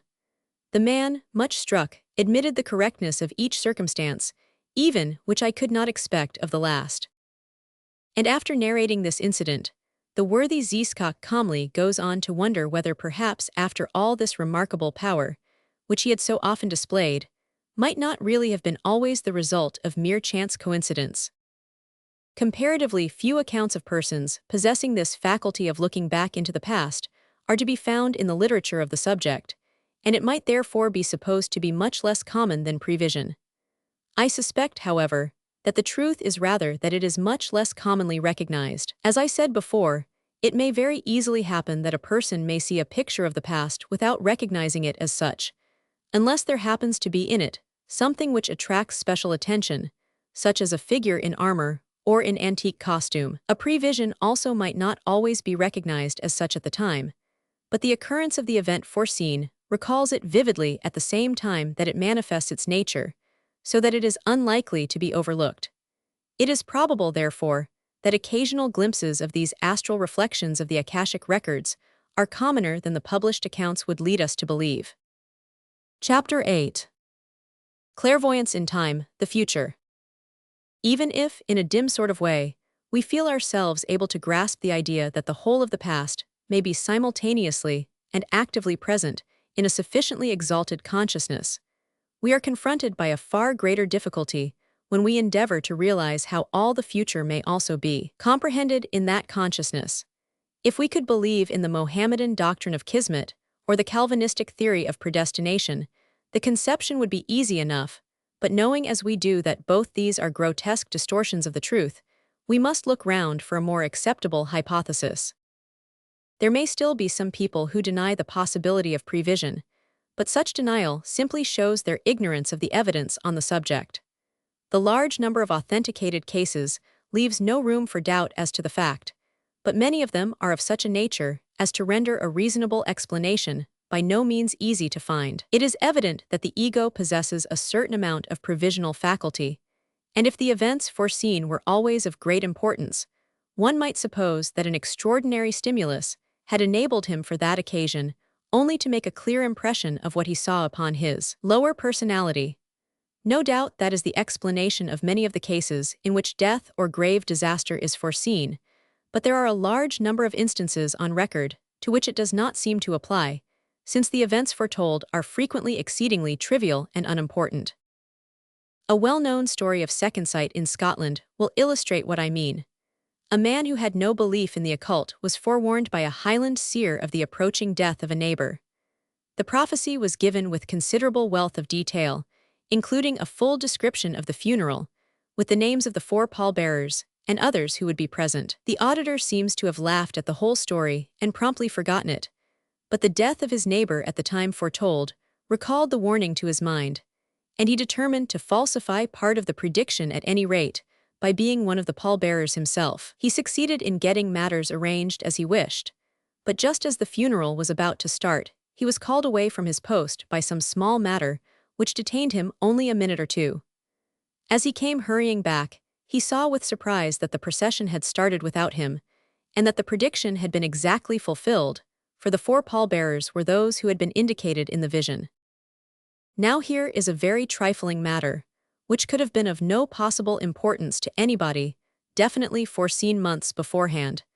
And although a man makes a determined effort to alter the arrangement indicated, he fails entirely to affect it in the least. Certainly, this looks very much like predestination, even down to the smallest detail, and it is only when we examine this question from higher planes that we are able to see our way to escape that theory. Of course, as I said before about another branch of the subject, a full explanation eludes us as yet, and obviously must do so until our knowledge is infinitely greater than it is now. The most that we can hope to do for the present is to indicate the line along which an explanation may be found. There is no doubt whatever that, just as what is happening now is the result of causes set in motion in the past, so what will happen in the future will be the result of causes already in operation. Even down here we can calculate that if certain actions are performed, certain results will follow, but our reckoning is constantly liable to be disturbed by the interference of factors which we have not been able to take into account. But if we raise our consciousness to the mental plane, we can see very much farther into the results of our actions. We can trace, for example, the effect of a casual word, not only upon the person to whom it was addressed, but through him on many others as it is passed on in widening circles, until it seems to have affected the whole country. And one glimpse of such a vision is far more efficient than any number of moral precepts in impressing upon us the necessity of extreme circumspection in thought, word, and deed. Not only can we from that plane see thus fully the result of every action, but we can also see where, and in what way the results of other actions, apparently quite unconnected with it, will interfere with and modify it. In fact, it may be said that the results of all causes at present in action are clearly visible, that the future, as it would be if no entirely new causes should arise, lies open before our gaze. New causes, of course, do arise, because man's will is free. But in the case of all ordinary people, the use which they will make of their freedom can be calculated beforehand with considerable accuracy. The average man has so little real will that he is very much the creature of circumstances. His action in previous lives places him amid certain surroundings, and their influence upon him is so very much the most important factor in his life story that his future course may be predicted with almost mathematical certainty. With the developed man, the case is different. For him also the main events of life are arranged by his past actions, but the way in which he will allow them to affect him, the methods by which he will deal with them, and perhaps triumph over them, these are all his own, and they cannot be foreseen even on the mental plane except as probabilities. Looking down on man's life in this way from above, it seems as though his free will could be exercised only at certain crises in his career. He arrives at a point in his life where there are obviously 2 or 3 alternative courses open before him. He is absolutely free to choose which of them he pleases, and although someone who knew his nature thoroughly well might feel almost certain what his choice would be, such knowledge on his friend's part is in no sense a compelling force. But when he has chosen, he has to go through with it and take the consequences. Having entered upon a particular path, he may, in many cases, be forced to go on for a very long way before he has any opportunity to turn aside. His position is somewhat like that of the driver of a train. When he comes to a junction, he may have the points set either this way or that, and so can pass on to whichever line he pleases. But when he has passed on to one of them, he is compelled to run on along the line which he has selected until he reaches another set of points, where again an opportunity of choice is offered to him. Now, in looking down from the mental plane, these points of new departure would be clearly visible, and all the results of each choice would lie open before us, certain to be worked out even to the smallest detail. The only point which would remain uncertain would be the all-important one as to which choice the man would make. We should, in fact, have not one but several futures mapped out before our eyes, without necessarily being able to determine which of them would materialize itself into accomplished fact. In most instances, we should see so strong a probability that we should not hesitate to come to a decision, but the case which I have described is certainly theoretically possible. Still, even this much knowledge would enable us to do with safety a good deal of prediction, and it is not difficult for us to imagine that a far higher power than ours might always be able to foresee which way every choice would go, and consequently to prophesy with absolute certainty. On the Buddhic plane, however, no such elaborate process of conscious calculation is necessary, For, as I said before, in some manner which down here is totally inexplicable, the past, the present, and the future are there all existing simultaneously. One can only accept this fact, for its cause lies in the faculty of the plane, and the way in which this higher faculty works is naturally quite incomprehensible to the physical brain. Yet now and then one may meet with a hint that seems to bring us a trifle nearer to a dim possibility of comprehension. One such hint was given by Dr. Oliver Lodge in his address to the British Association at Cardiff. He said, "A luminous and helpful idea is that time is but a relative mode of regarding things. We progress through phenomena at a certain definite pace, and this subjective advance we interpret in an objective manner, as if events moved necessarily in this order and at this precise rate. But that may be only one mode of regarding them. The events may be in some sense in existence always, both past and future, and it may be we who are arriving at them, not they which are happening." The analogy of a traveler in a railway train is useful.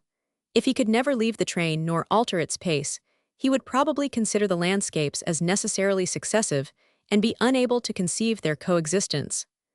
We perceive, therefore, a possible fourth-dimensional aspect about time, the inexorableness of whose flow may be a natural part or our present limitations. And if we once grasp the idea that past and future may be actually existing, we can recognize that they may have a controlling influence on all present action, and the two together may constitute the higher plane or totality of things after which, as it seems to me, we are impelled to seek, in connection with the directing of form or determinism, and the action of living beings consciously directed to a definite and preconceived end.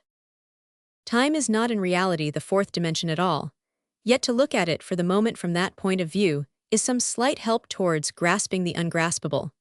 Suppose that we hold a wooden cone at right angles to a sheet of paper and slowly push it through it point first. A microbe living on the surface of that sheet of paper, and having no power of conceiving anything outside of that surface, could not only never see the cone as a whole, but he could form no sort of conception of such a body at all. All that he would see would be the sudden appearance of a tiny circle, which would gradually and mysteriously grow larger and larger until it vanished from his world as suddenly and incomprehensibly as it had come into it. Thus, what were in reality a series of sections of the cone would appear to him to be successive stages in the life of a circle, and it would be impossible for him to grasp the idea that these successive stages could be seen simultaneously. Yet it is, of course, easy enough for us, looking down upon the transaction from another dimension, to see that the microbe is simply under a delusion arising from its own limitations, and that the cone exists as a whole all the while. Our own delusion as to past, present, and future is possibly not dissimilar, and the view that is gained of any sequence of events from the Buddhic plane corresponds to the view of the cone as a whole. Naturally, any attempt to work out this suggestion lands us in a series of startling paradoxes, but the fact remains a fact, nevertheless, and the time will come when it will be clear as noonday to our comprehension. When the pupil's consciousness is fully developed upon the Buddhic plane, therefore, perfect prevision is possible to him, though he may not, nay, he certainly will not, be able to bring the whole result of his sight through fully and in order into this light. Still, a great deal of clear foresight is obviously within his power whenever he likes to exercise it, and even when he is not exercising it, frequent flashes of foreknowledge come through into his ordinary life, so that he often has an instantaneous intuition as to how things will turn out even before their inception. Short of this perfect prevision, we find, as in the previous cases, that all degrees of this type of clairvoyance exist, from the occasional vague premonitions, which cannot in any true sense be called sight at all, up to frequent and fairly complete second sight. The faculty to which this latter somewhat misleading name has been given is an extremely interesting one, and would well repay more careful and systematic study than has ever hitherto been given to it. It is best known to us as a not infrequent possession of the Scottish Highlanders, though it is by no means confined to them. Occasional instances of it have appeared in almost every nation, but it has always been commonest among mountaineers and men of lonely life. With us in England, it is often spoken of as though it were the exclusive appanage of the Celtic race, but in reality, it has appeared among similarly situated peoples the world over. It is stated, for example, to be very common among the Westphalian peasantry. Sometimes the second sight consists of a picture clearly foreshowing some coming event. More frequently, perhaps, the glimpse of the future is given by some symbolical appearance. It is noteworthy that the events foreseen are invariably unpleasant ones, death being the commonest of all. I do not recollect a single instance in which the second sight has shown anything which was not of the most gloomy nature. It has a ghastly symbolism which is all its own, a symbolism of shrouds and corpse scandals and other funereal horrors. In some cases, it appears to be to a certain extent dependent on locality, for it is stated that inhabitants of the Isle of Skye who possess the faculty often lose it when they leave the island, even though it be only to cross to the mainland. The gift of such sight is sometimes hereditary in a family for generations, but this is not an invariable rule, for it often appears sporadically in one member of a family otherwise free from its lugubrious influence. An example in which an accurate vision of a coming event was seen some months beforehand by second sight has already been given. Here is another, and perhaps a more striking one, which I give exactly as it was related to me by one of the actors in the scene. We plunged into the jungle and had walked on for about an hour without much success, when Cameron, who happened to be next to me, stopped suddenly, turned pale as death, and pointing straight before him, cried in accents of horror, "See, merciful heaven, look there." "Where, what is it?" We all shouted confusedly, as we rushed up to him and looked round in expectation of encountering a tiger, a cobra, we hardly knew what, but assuredly something terrible, since it had been sufficient to cause such evident emotion in our usually self-contained comrade. But neither tiger nor cobra was visible, nothing but Cameron pointing with ghastly, haggard face and starting eyeballs at something we could not see. Cameron, cried I, seizing his arm, "for heaven's sake speak, what is the matter?" Scarcely were the words out of my mouth when a low, but very peculiar sound struck on my ear, and Cameron, dropping his pointing hand, said in a hoarse, strained voice, "There, you heard it. Thank God it's over," and fell to the ground insensible. There was a momentary confusion while we unfastened his collar, and I dashed in his face some water which I fortunately had in my flask, while another tried to pour brandy between his clenched teeth, and under cover of it I whispered to the man next to me, one of our greatest skeptics, by the way, "Beauchamp, did you hear anything?" "Why, yes," he replied, "a curious sound, very, a sort of crash or rattle far away in the distance, yet very distinct. If the thing were not utterly impossible, I could have sworn it was the rattle of musketry." "Just my impression," murmured I, "but hush, he is recovering." In a minute or two he was able to speak feebly, and began to thank us and apologize for giving trouble. And soon he sat up, leaning against a tree, and in a firm, though still low voice said, "My dear friends, I feel I owe you an explanation of my extraordinary behavior. It is an explanation that I would fain avoid giving, but it must come some time, and so may as well be given now. You may perhaps have noticed that when during our voyage you all joined in scoffing at dreams, portents and visions, I invariably avoided giving any opinion on the subject. I did so because, while I had no desire to court ridicule or provoke discussion, I was unable to agree with you, knowing only too well from my own dread experience that the world which men agree to call that of the supernatural is just as real as, nay, perhaps, even far more real than this world we see about us.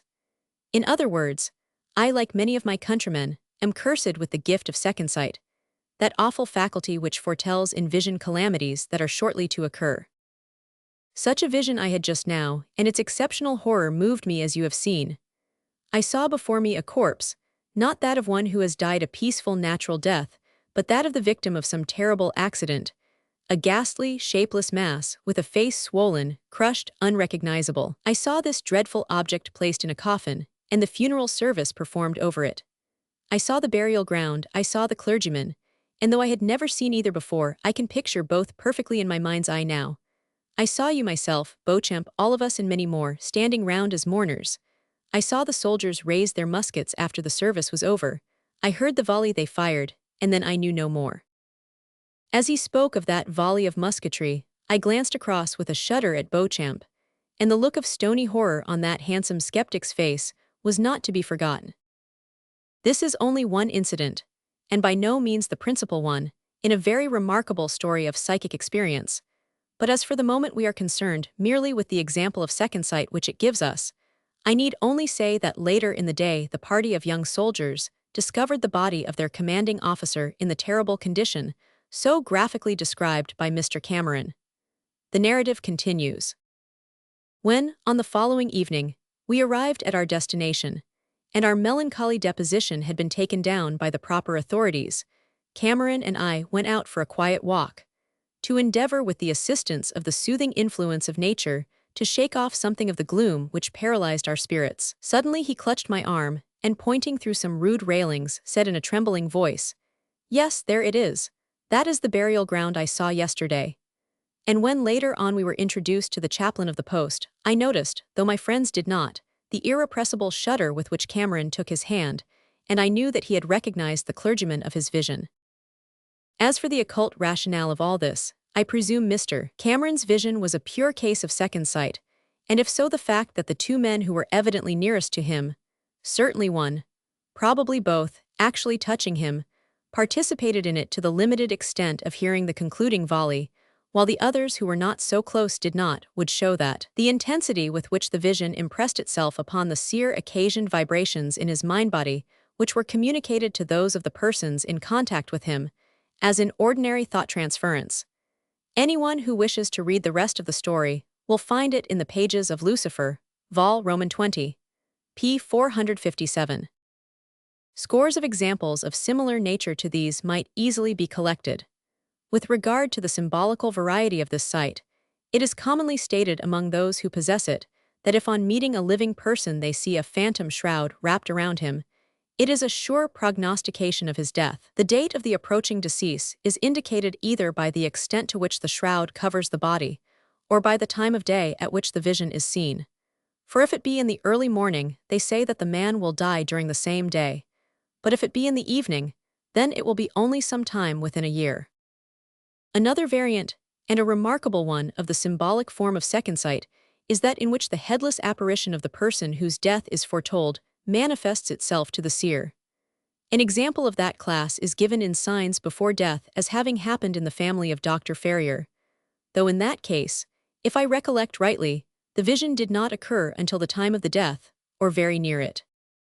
Turning from seers who are regularly in possession of a certain faculty, although its manifestations are only occasionally fully under their control, we are confronted by a large number of isolated instances of prevision in the case of people with whom it is not in any way a regular faculty. Perhaps the majority of these occur in dreams, although examples of the waking vision are by no means wanting. Sometimes the prevision refers to an event of distinct importance to the seer, and so justifies the action of the ego in taking the trouble to impress it. In other cases, the event is one which is of no apparent importance, or is not in any way connected with the man to whom the vision comes. Sometimes it is clear that the intention of the ego, or the communicating entity, whatever it may be, is to warn the lower self of the approach of some calamity, either in order that it may be prevented, or if that be not possible, that the shock may be minimized by preparation. The event most frequently thus foreshadowed is, perhaps not unnaturally, death, sometimes the death of the seer himself, sometimes that of one dear to him. This type of prevision is so common in the literature of the subject, and its object is so obvious, that we need hardly cite examples of it. But one or two instances in which the prophetic sight, though clearly useful, was yet of a less somber character, will prove not uninteresting to the reader. The following is culled from that storehouse of the student of the uncanny, Mrs. Crow's Night Sight of Nature, p. 72. A few years ago Dr. Watson, now residing at Glasgow, dreamt that he received a summons to attend a patient at a place some miles from where he was living, that he started on horseback, and that as he was crossing a moor, he saw a bull making furiously at him, whose horns he only escaped by taking refuge on a spot inaccessible to the animal, where he waited a long time till some people, observing his situation, came to his assistance and released him. Whilst at breakfast on the following morning the summons came, and smiling at the odd coincidence as he thought it, he started on horseback. He was quite ignorant of the road he had to go, but by and by he arrived at the moor which he recognized, and presently the bull appeared, coming full tilt towards him. But his dream had shown him the place of refuge, for which he instantly made, and there he spent 3 or 4 hours besieged by the animal, till the country people set him free. Dr. Watson declares that, but for the dream he should not have known in what direction to run for safety. Another case, in which a much longer interval separated the warning and its fulfillment, is given by Dr. F. G. Lee in Glimpses of the Supernatural, Vol. I. p. 240. Mrs. Hannah Green, the housekeeper of a country family in Oxfordshire, dreamt one night that she had been left alone in the house upon a Sunday evening, and that hearing a knock at the door of the chief entrance, she went to it, and there found an ill-looking tramp armed with a bludgeon who insisted on forcing himself into the house.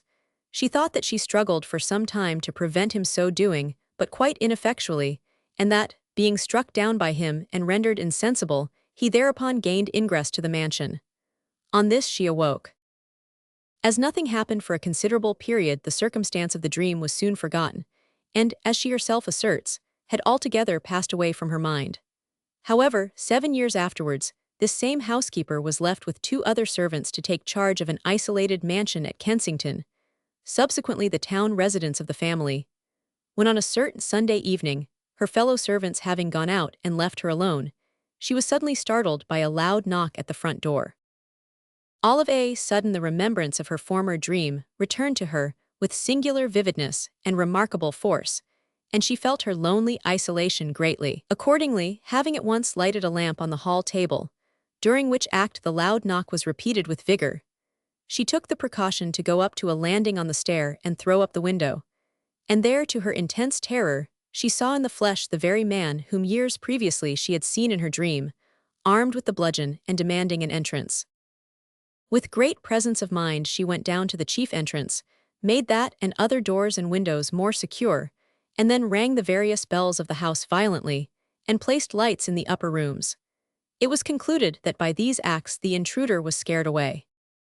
Evidently in this case also the dream was of practical use, as without it, the worthy housekeeper would without doubt, from sheer force of habit, have opened the door in the ordinary way in answer to the knock.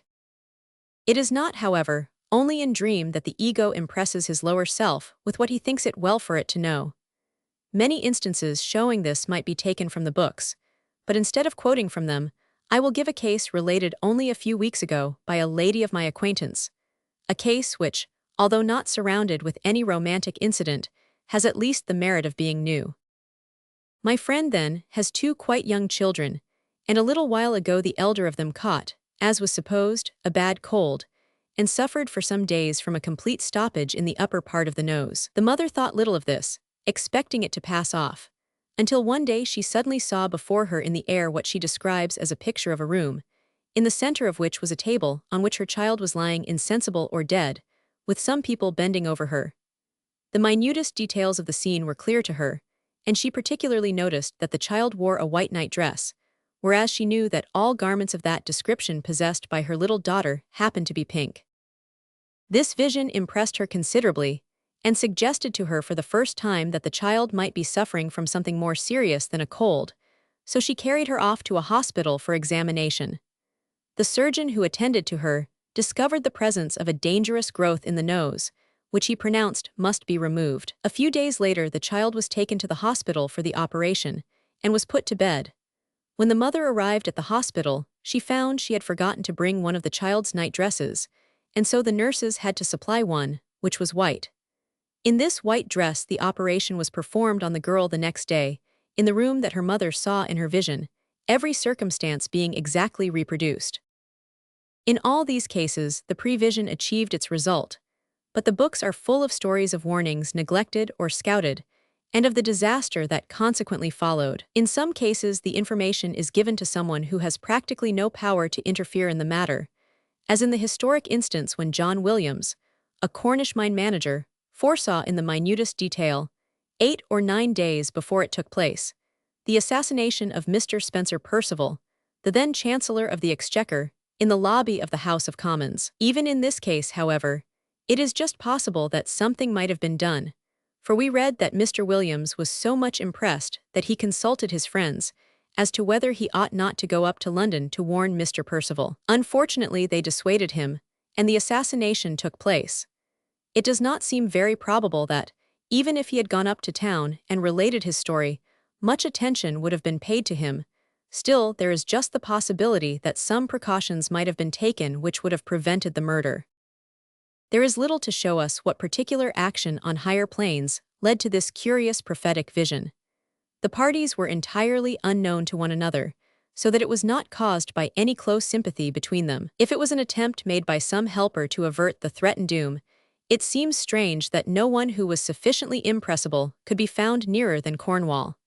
Perhaps Mr. Williams, when on the astral plane during sleep, somehow came across this reflection of the future, and being naturally horrified thereby, passed it on to his lower mind in the hope that somehow something might be done to prevent it. But it is impossible to diagnose the case with certainty without examining the Akashic records to see what actually took place. A typical instance of the absolutely purposeless foresight is that related by Mr. Stead, in his Real Ghost Stories, p. 83, of his friend Miss Freer, commonly known as Miss X. When staying at a country house, this lady, being wide awake and fully conscious, once saw a dog-cart drawn by a white horse standing at the hall door, with two strangers in it, one of whom got out of the cart and stood playing with a terrier. She noticed that he was wearing an ulster, and also particularly observed the fresh wheel marks made by the cart on the gravel. Nevertheless, there was no cart there at the time, but half an hour later 2 strangers did drive up in such an equipage, and every detail of the lady's vision was accurately fulfilled. Mr. Stead goes on to cite another instance of equally purposeless prevision where 7 years separated the dream, for in this case it was a dream, and its fulfillment. All these instances, and they are merely random selections from many hundreds, show that a certain amount of prevision is undoubtedly possible to the ego, and such cases would evidently be much more frequent if it were not for the exceeding density and lack of response in the lower vehicles of the majority of what we call civilized mankind, qualities chiefly attributable to the gross practical materialism of the present age. I am not thinking of any profession of materialistic belief as common, but of the fact that in all practical affairs of daily life, nearly everyone is guided solely by considerations of worldly interest in some shape or other. In many cases, the ego himself may be an undeveloped one, and his prevision consequently very vague. In others, he himself may see clearly, but may find his lower vehicles so unimpressible that all he can succeed in getting through into his physical brain may be an indefinite presage of coming disaster. Again, there are cases in which a premonition is not the work of the ego at all, but of some outside entity, who for some reason takes a friendly interest in the person to whom the feeling comes. In the work which I quoted above, Mr. Stead tells us of the certainty which he felt many months beforehand that B would be left in charge of the Pall Mall Gazette, though from an ordinary point of view, nothing seemed less probable. Whether that foreknowledge was the result of an impression made by his own ego, or of a friendly hint from someone else, it is impossible to say without definite investigation, but his confidence in it was fully justified. There is one more variety of clairvoyance, in time which ought not to be left without mention. It is a comparatively rare one, but there are enough examples on record to claim our attention, though unfortunately the particulars given do not usually include those which we should require in order to be able to diagnose it with certainty. I refer to the cases in which spectral armies or phantom flocks of animals have been seen. In The Night Side of Nature, p. 462 et seq. We have accounts of several such visions. We are there told how at Havre Park, near Ripley, a body of soldiers in white uniform, amounting to several hundreds, was seen by reputable people to go through various evolutions and then vanish, and how some years earlier a similar visionary army was seen in the neighborhood of Inverness by a respectable farmer and his son.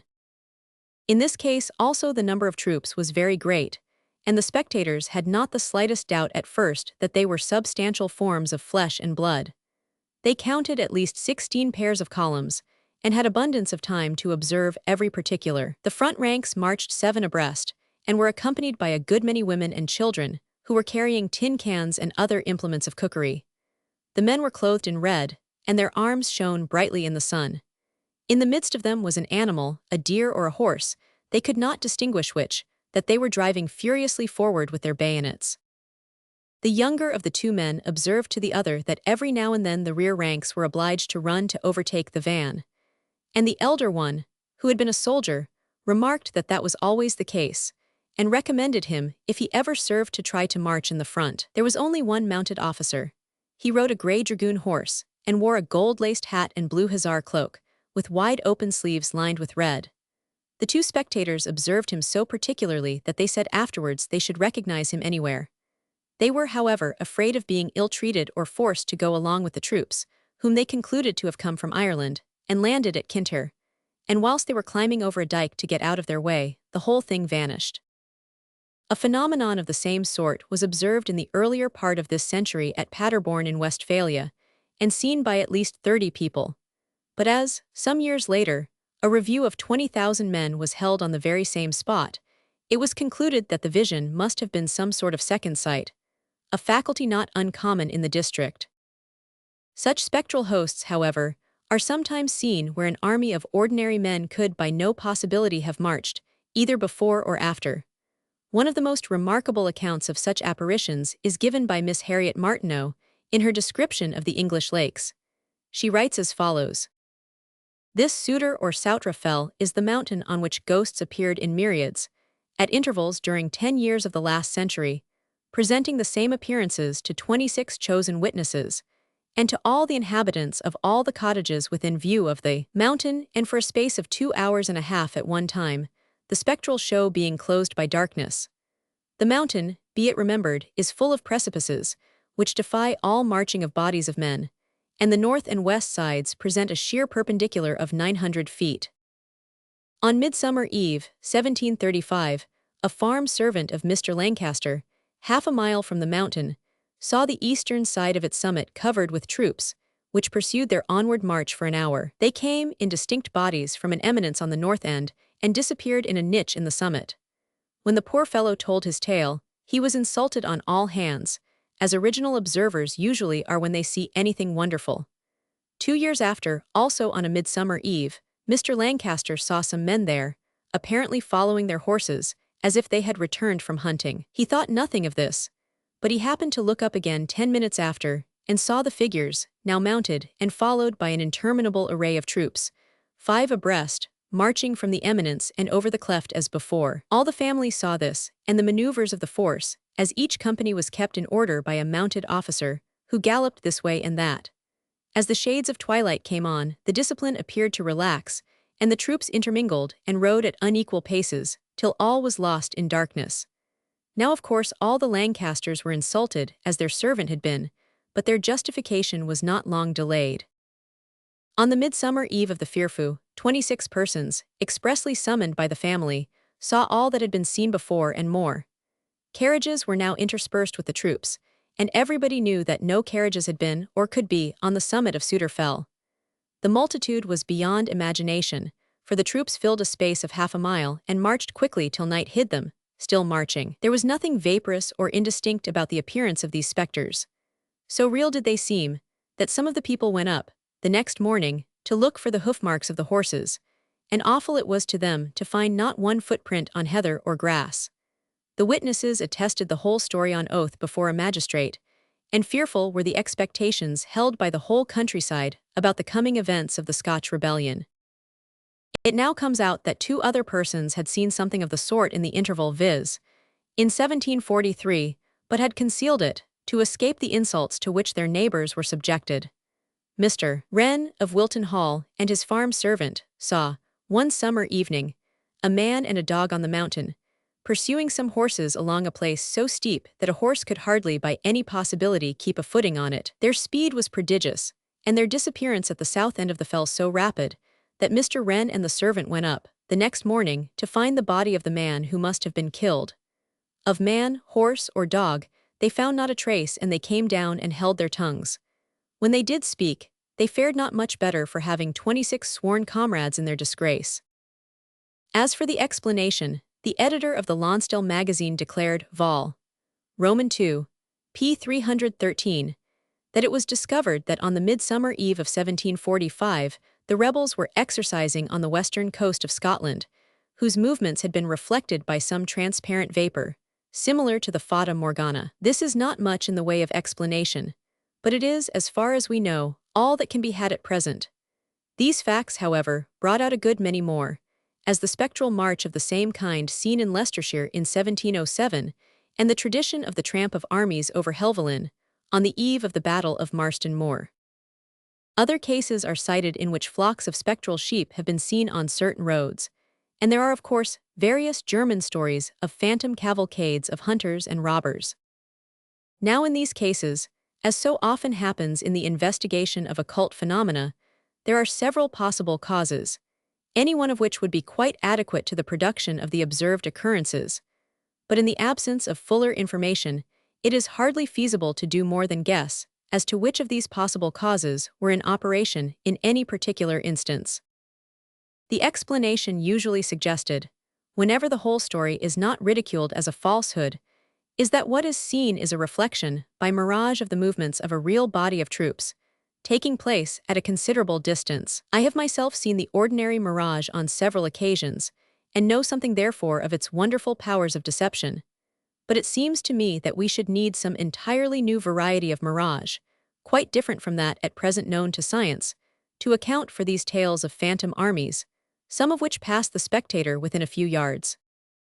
First of all, they may be, as apparently in the Westphalian case above mentioned, simply instances of prevision on a gigantic scale, by whom arranged, and for what purpose, it is not easy to divine. Again, they may often belong to the past instead of the future, and be in fact the reflection of scenes from the Akashic records, though here again the reason and method of such reflection is not obvious. There are plenty of tribes of nature spirits perfectly capable, if for any reason they wish to do so, of producing such appearances by their wonderful power of glamour. See Theosophical Manual. No. V. p. 60, and such action would be quite in keeping with their delight in mystifying and impressing human beings. Or it may even sometimes be kindly intended by them, as a warning to their friends of events, that they know to be about to take place. It seems as though some explanation along these lines would be the most reasonable method of accounting for the extraordinary series of phenomena described by Miss Martineau. That is, if the stories told to her can be relied upon. Another possibility is that in some cases, what have been taken for soldiers were simply the nature spirits themselves, going through some of the ordered evolutions in which they take so much delight, though it must be admitted that these are rarely of a character which could be mistaken for military maneuvers, except by the most ignorant. The flocks of animals are probably in most instances mere records, but there are cases where they, like the wild huntsmen of German story, belong to an entirely different class of phenomena, which is altogether outside of our present subject. Students of the occult will be familiar with the fact that the circumstances surrounding any scene of intense terror or passion, such as an exceptionally horrible murder, are liable to be occasionally reproduced in a form which it needs a very slight development of psychic faculty to be able to see, and it has sometimes happened that various animals formed part of such surroundings, and consequently they also are periodically reproduced by the action of the guilty conscience of the murderer. See Manual v. p. 83. Probably whatever foundation of fact underlies the various stories of spectral horsemen and hunting troops may generally be referred to this category. This is also the explanation, evidently, of some of the visions of ghostly armies, such as that remarkable reenactment of the Battle of Edgehill, which seems to have taken place at intervals for some months after the date of the real struggle, as testified by a justice of the peace, a clergyman, and other eyewitnesses, in a curious contemporary pamphlet entitled Prodigious Noises of War and Battle at Edgehill, near Cainton, in Northamptonshire. According to the pamphlet, this case was investigated at the time by some officers of the army, who clearly recognized many of the phantom figures that they saw. This looks decidedly like an instance of the terrible power of man's unrestrained passions to reproduce themselves, and to cause in some strange way a kind of materialization of their record. In some cases, it is clear that the flocks of animals seen have been simply hordes of unclean artificial elementals, taking that form in order to feed upon the loathsome emanations of peculiarly horrible places, such as would be the site of a gallows. An instance of this kind is furnished by the celebrated gib ghosts, or ghosts of the gibbet, described in More Glimpses of the World Unseen, p. 109, as being repeatedly seen in the form of herds of misshapen swine-like creatures, rushing, rooting, and fighting night after night on the site of that foul monument of crime. But these belong to the subject of apparitions rather than to that of clairvoyance. Chapter 9. Methods of Development. When a man becomes convinced of the reality of the valuable power of clairvoyance, his first question usually is, how can I develop in my own case this faculty which is said to be latent in everyone? Now the fact is that there are many methods by which it may be developed, but only one which can be at all safely recommended for general use, that of which we shall speak last of all. Among the less advanced nations of the world, the clairvoyant state has been produced in various objectionable ways. Among some of the non-Aryan tribes of India, by the use of intoxicating drugs or the inhaling of stupefying fumes. Among the dervishes, by whirling in a mad dance of religious fervor until vertigo and insensibility supervene. Among the followers of the abominable practices of the voodoo cult, by frightful sacrifices and loathsome rites of black magic. Methods such as these are happily not in vogue in our own race, yet even among us large numbers of dabblers in this ancient art adopt some plan of self-hypnotization, such as the gazing at a bright spot or the repetition of some formula, until a condition of semi-stupefaction is produced, while yet another school among them would endeavor to arrive at similar results by the use of some of the Indian systems of regulation of the breath.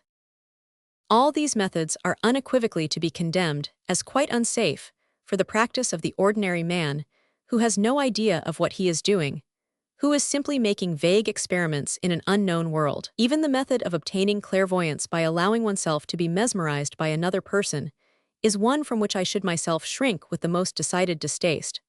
And assuredly, it should never be attempted, except under conditions of absolute trust and affection between the magnetizer and the magnetized, and a perfection of purity in heart and soul, in mind and intention, such as is rarely to be seen among any but the greatest of saints. Experiments in connection with the mesmeric trance are of the deepest interest, as offering, among other things, a possibility of proof of the fact of clairvoyance to the skeptic, yet except under such conditions as I have just mentioned. Conditions, I quite admit, almost impossible to realize. I should never counsel anyone to submit himself as a subject for them. Curative mesmerism, in which, without putting the patient into the trance state at all, an effort is made to relieve his pain, to remove his disease, or to pour vitality into him by magnetic passes, stands on an entirely different footing.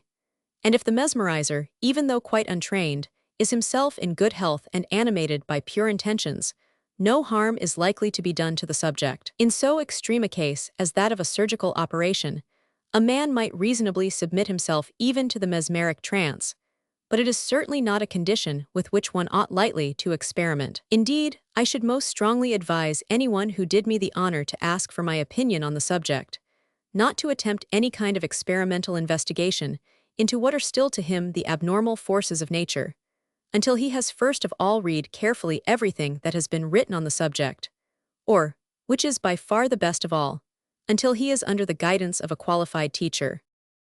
But where, it will be said, is the qualified teacher to be found? Not, most assuredly, among any who advertise themselves as teachers, who offer to impart for so many guineas or dollars the sacred mysteries of the ages, or hold developing circles, to which casual applicants are admitted at so much per head. Much has been said in this treatise of the necessity for careful training, of the immense advantages of the trained over the untrained clairvoyant. But that again brings us back to the same question: where is this definite training to be had? The answer is that the training may be had precisely where it has always been to be found since the world's history began, at the hands of the great white brotherhood of adepts, which stands now, as it has always stood, at the back of human evolution, guiding and helping it under the sway of the great cosmic laws, which represent to us the will of the eternal. But how, it may be asked, is access to be gained to them? How is the aspirant thirsting for knowledge to signify to them his wish for instruction? Once more, by the time-honored methods only. There is no new patent whereby a man can qualify himself without trouble to become a pupil in that school, no royal road to the learning which has to be acquired in it. At the present day, just as in the mists of antiquity, the man who wishes to attract their notice must enter upon the slow and toilsome path of self-development, must learn first of all to take himself in hand and make himself all that he ought to be. The steps of that path are no secret. I have given them in full detail in Invisible Helpers, so I need not repeat them here. But it is no easy road to follow, and yet sooner or later all must follow it, for the great law of evolution sweeps mankind slowly but resistlessly towards its goal.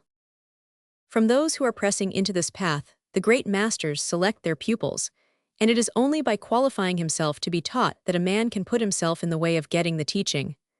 Without that qualification, membership in any lodge or society, whether secret or otherwise, will not advance his object in the slightest degree. It is true, as we all know, that it was at the instance of some of these masters that our Theosophical Society was founded, and that from its ranks some have been chosen to pass into closer relations with them. But that choice depends upon the earnestness of the candidate, not upon his mere membership of the society or of any body within it.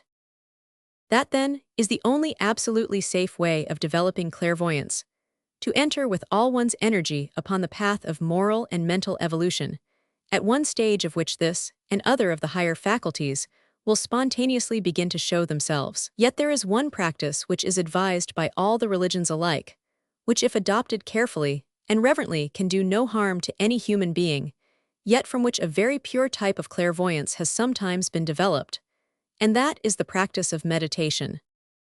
Let a man choose a certain time every day, a time when he can rely upon being quiet and undisturbed, though preferably in the daytime rather than at night, and set himself at that time to keep his mind for a few minutes entirely free from all earthly thoughts of any kind whatever, and when that is achieved, to direct the whole force of his being towards the highest spiritual ideal that he happens to know. He will find that to gain such perfect control of thought is enormously more difficult than he supposes, but when he attains it, it cannot but be in every way most beneficial to him, and as he grows more and more able to elevate and concentrate his thought, he may gradually find that new worlds are opening before his sight. As a preliminary training towards the satisfactory achievement of such meditation, he will find it desirable to make a practice of concentration in the affairs of daily life, even in the smallest of them. If he writes a letter, let him think of nothing else but that letter until it is finished. If he reads a book, let him see to it that his thought is never allowed to wander from his author's meaning. He must learn to hold his mind in check, and to be master of that also, as well as of his lower passions. He must patiently labor to acquire absolute control of his thoughts, so that he will always know exactly what he is thinking about, and why, so that he can use his mind and turn it or hold it still, as a practiced swordsman turns his weapon where he will. Yet after all, if those who so earnestly desire clairvoyance could possess it temporarily for a day or even an hour, it is far from certain that they would choose to retain the gift. True, it opens before them new worlds of study, new powers of usefulness, and for this latter reason most of us feel it worthwhile. But it should be remembered that for one whose duty still calls him to live in the world, it is by no means an unmixed blessing. Upon one in whom that vision is open, the sorrow and the misery, the evil and the greed of the world press as an ever-present burden, until in the earlier days of his knowledge, he often feels inclined to echo the passionate adjuration contained in those rolling lines of Schiller's. Dien Orakel zu verkunden, warum warfest du mich hin? In die Stadt der Ewig Blinden, mit dem aufgeschlossenen Sinn. Froms den Schleier aufzuheben, wo das noch Schrecknis droht. Nur der Irrtum ist des Leben, dieses Wissen ist der Tod. Nimm, onim die Trorchklarheit mir vom og den Bletchen Schein. Schrecklich ist es deiner Wahrheit sterbliches Jeffas zu sein.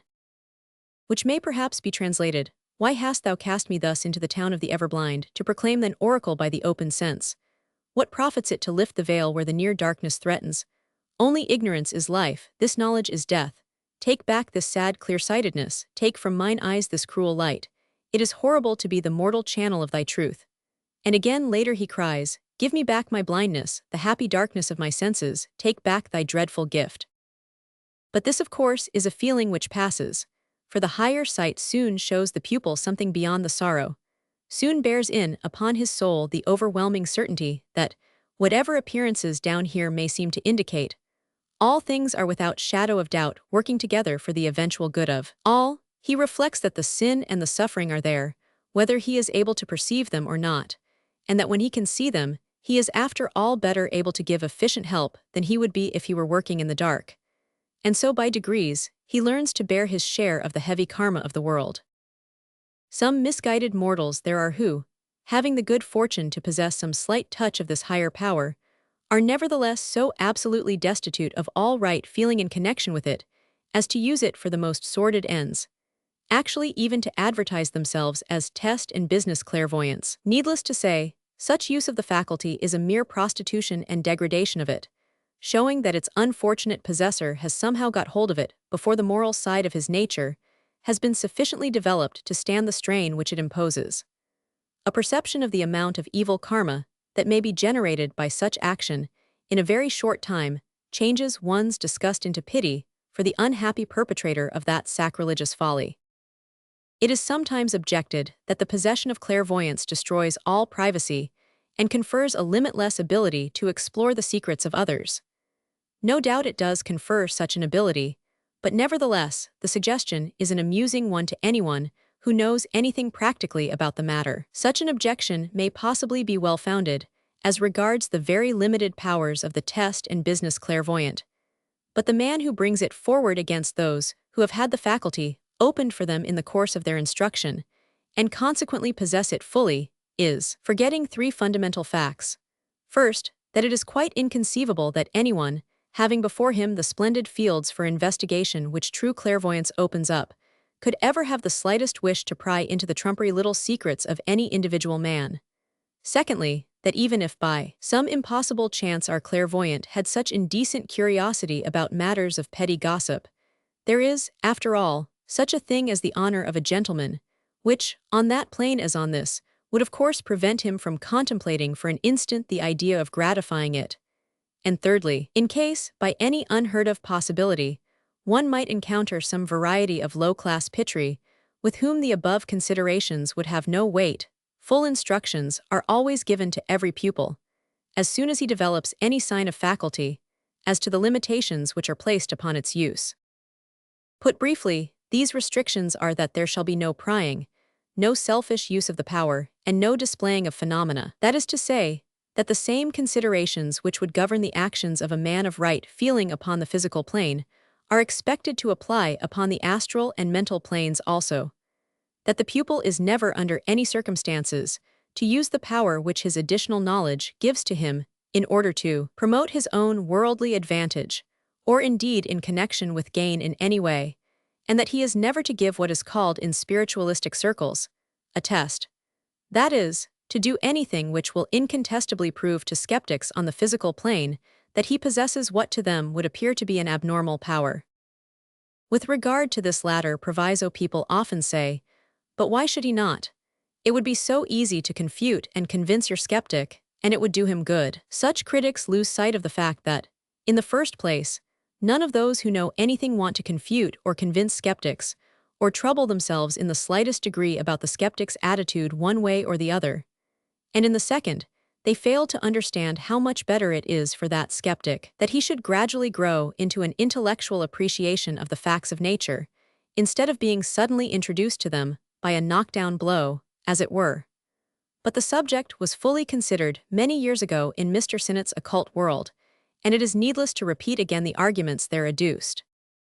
It is very hard for some of our friends to realize that the silly gossip and idle curiosity which so entirely filled the lives of the brainless majority on earth can have no place in the more real life of the disciple.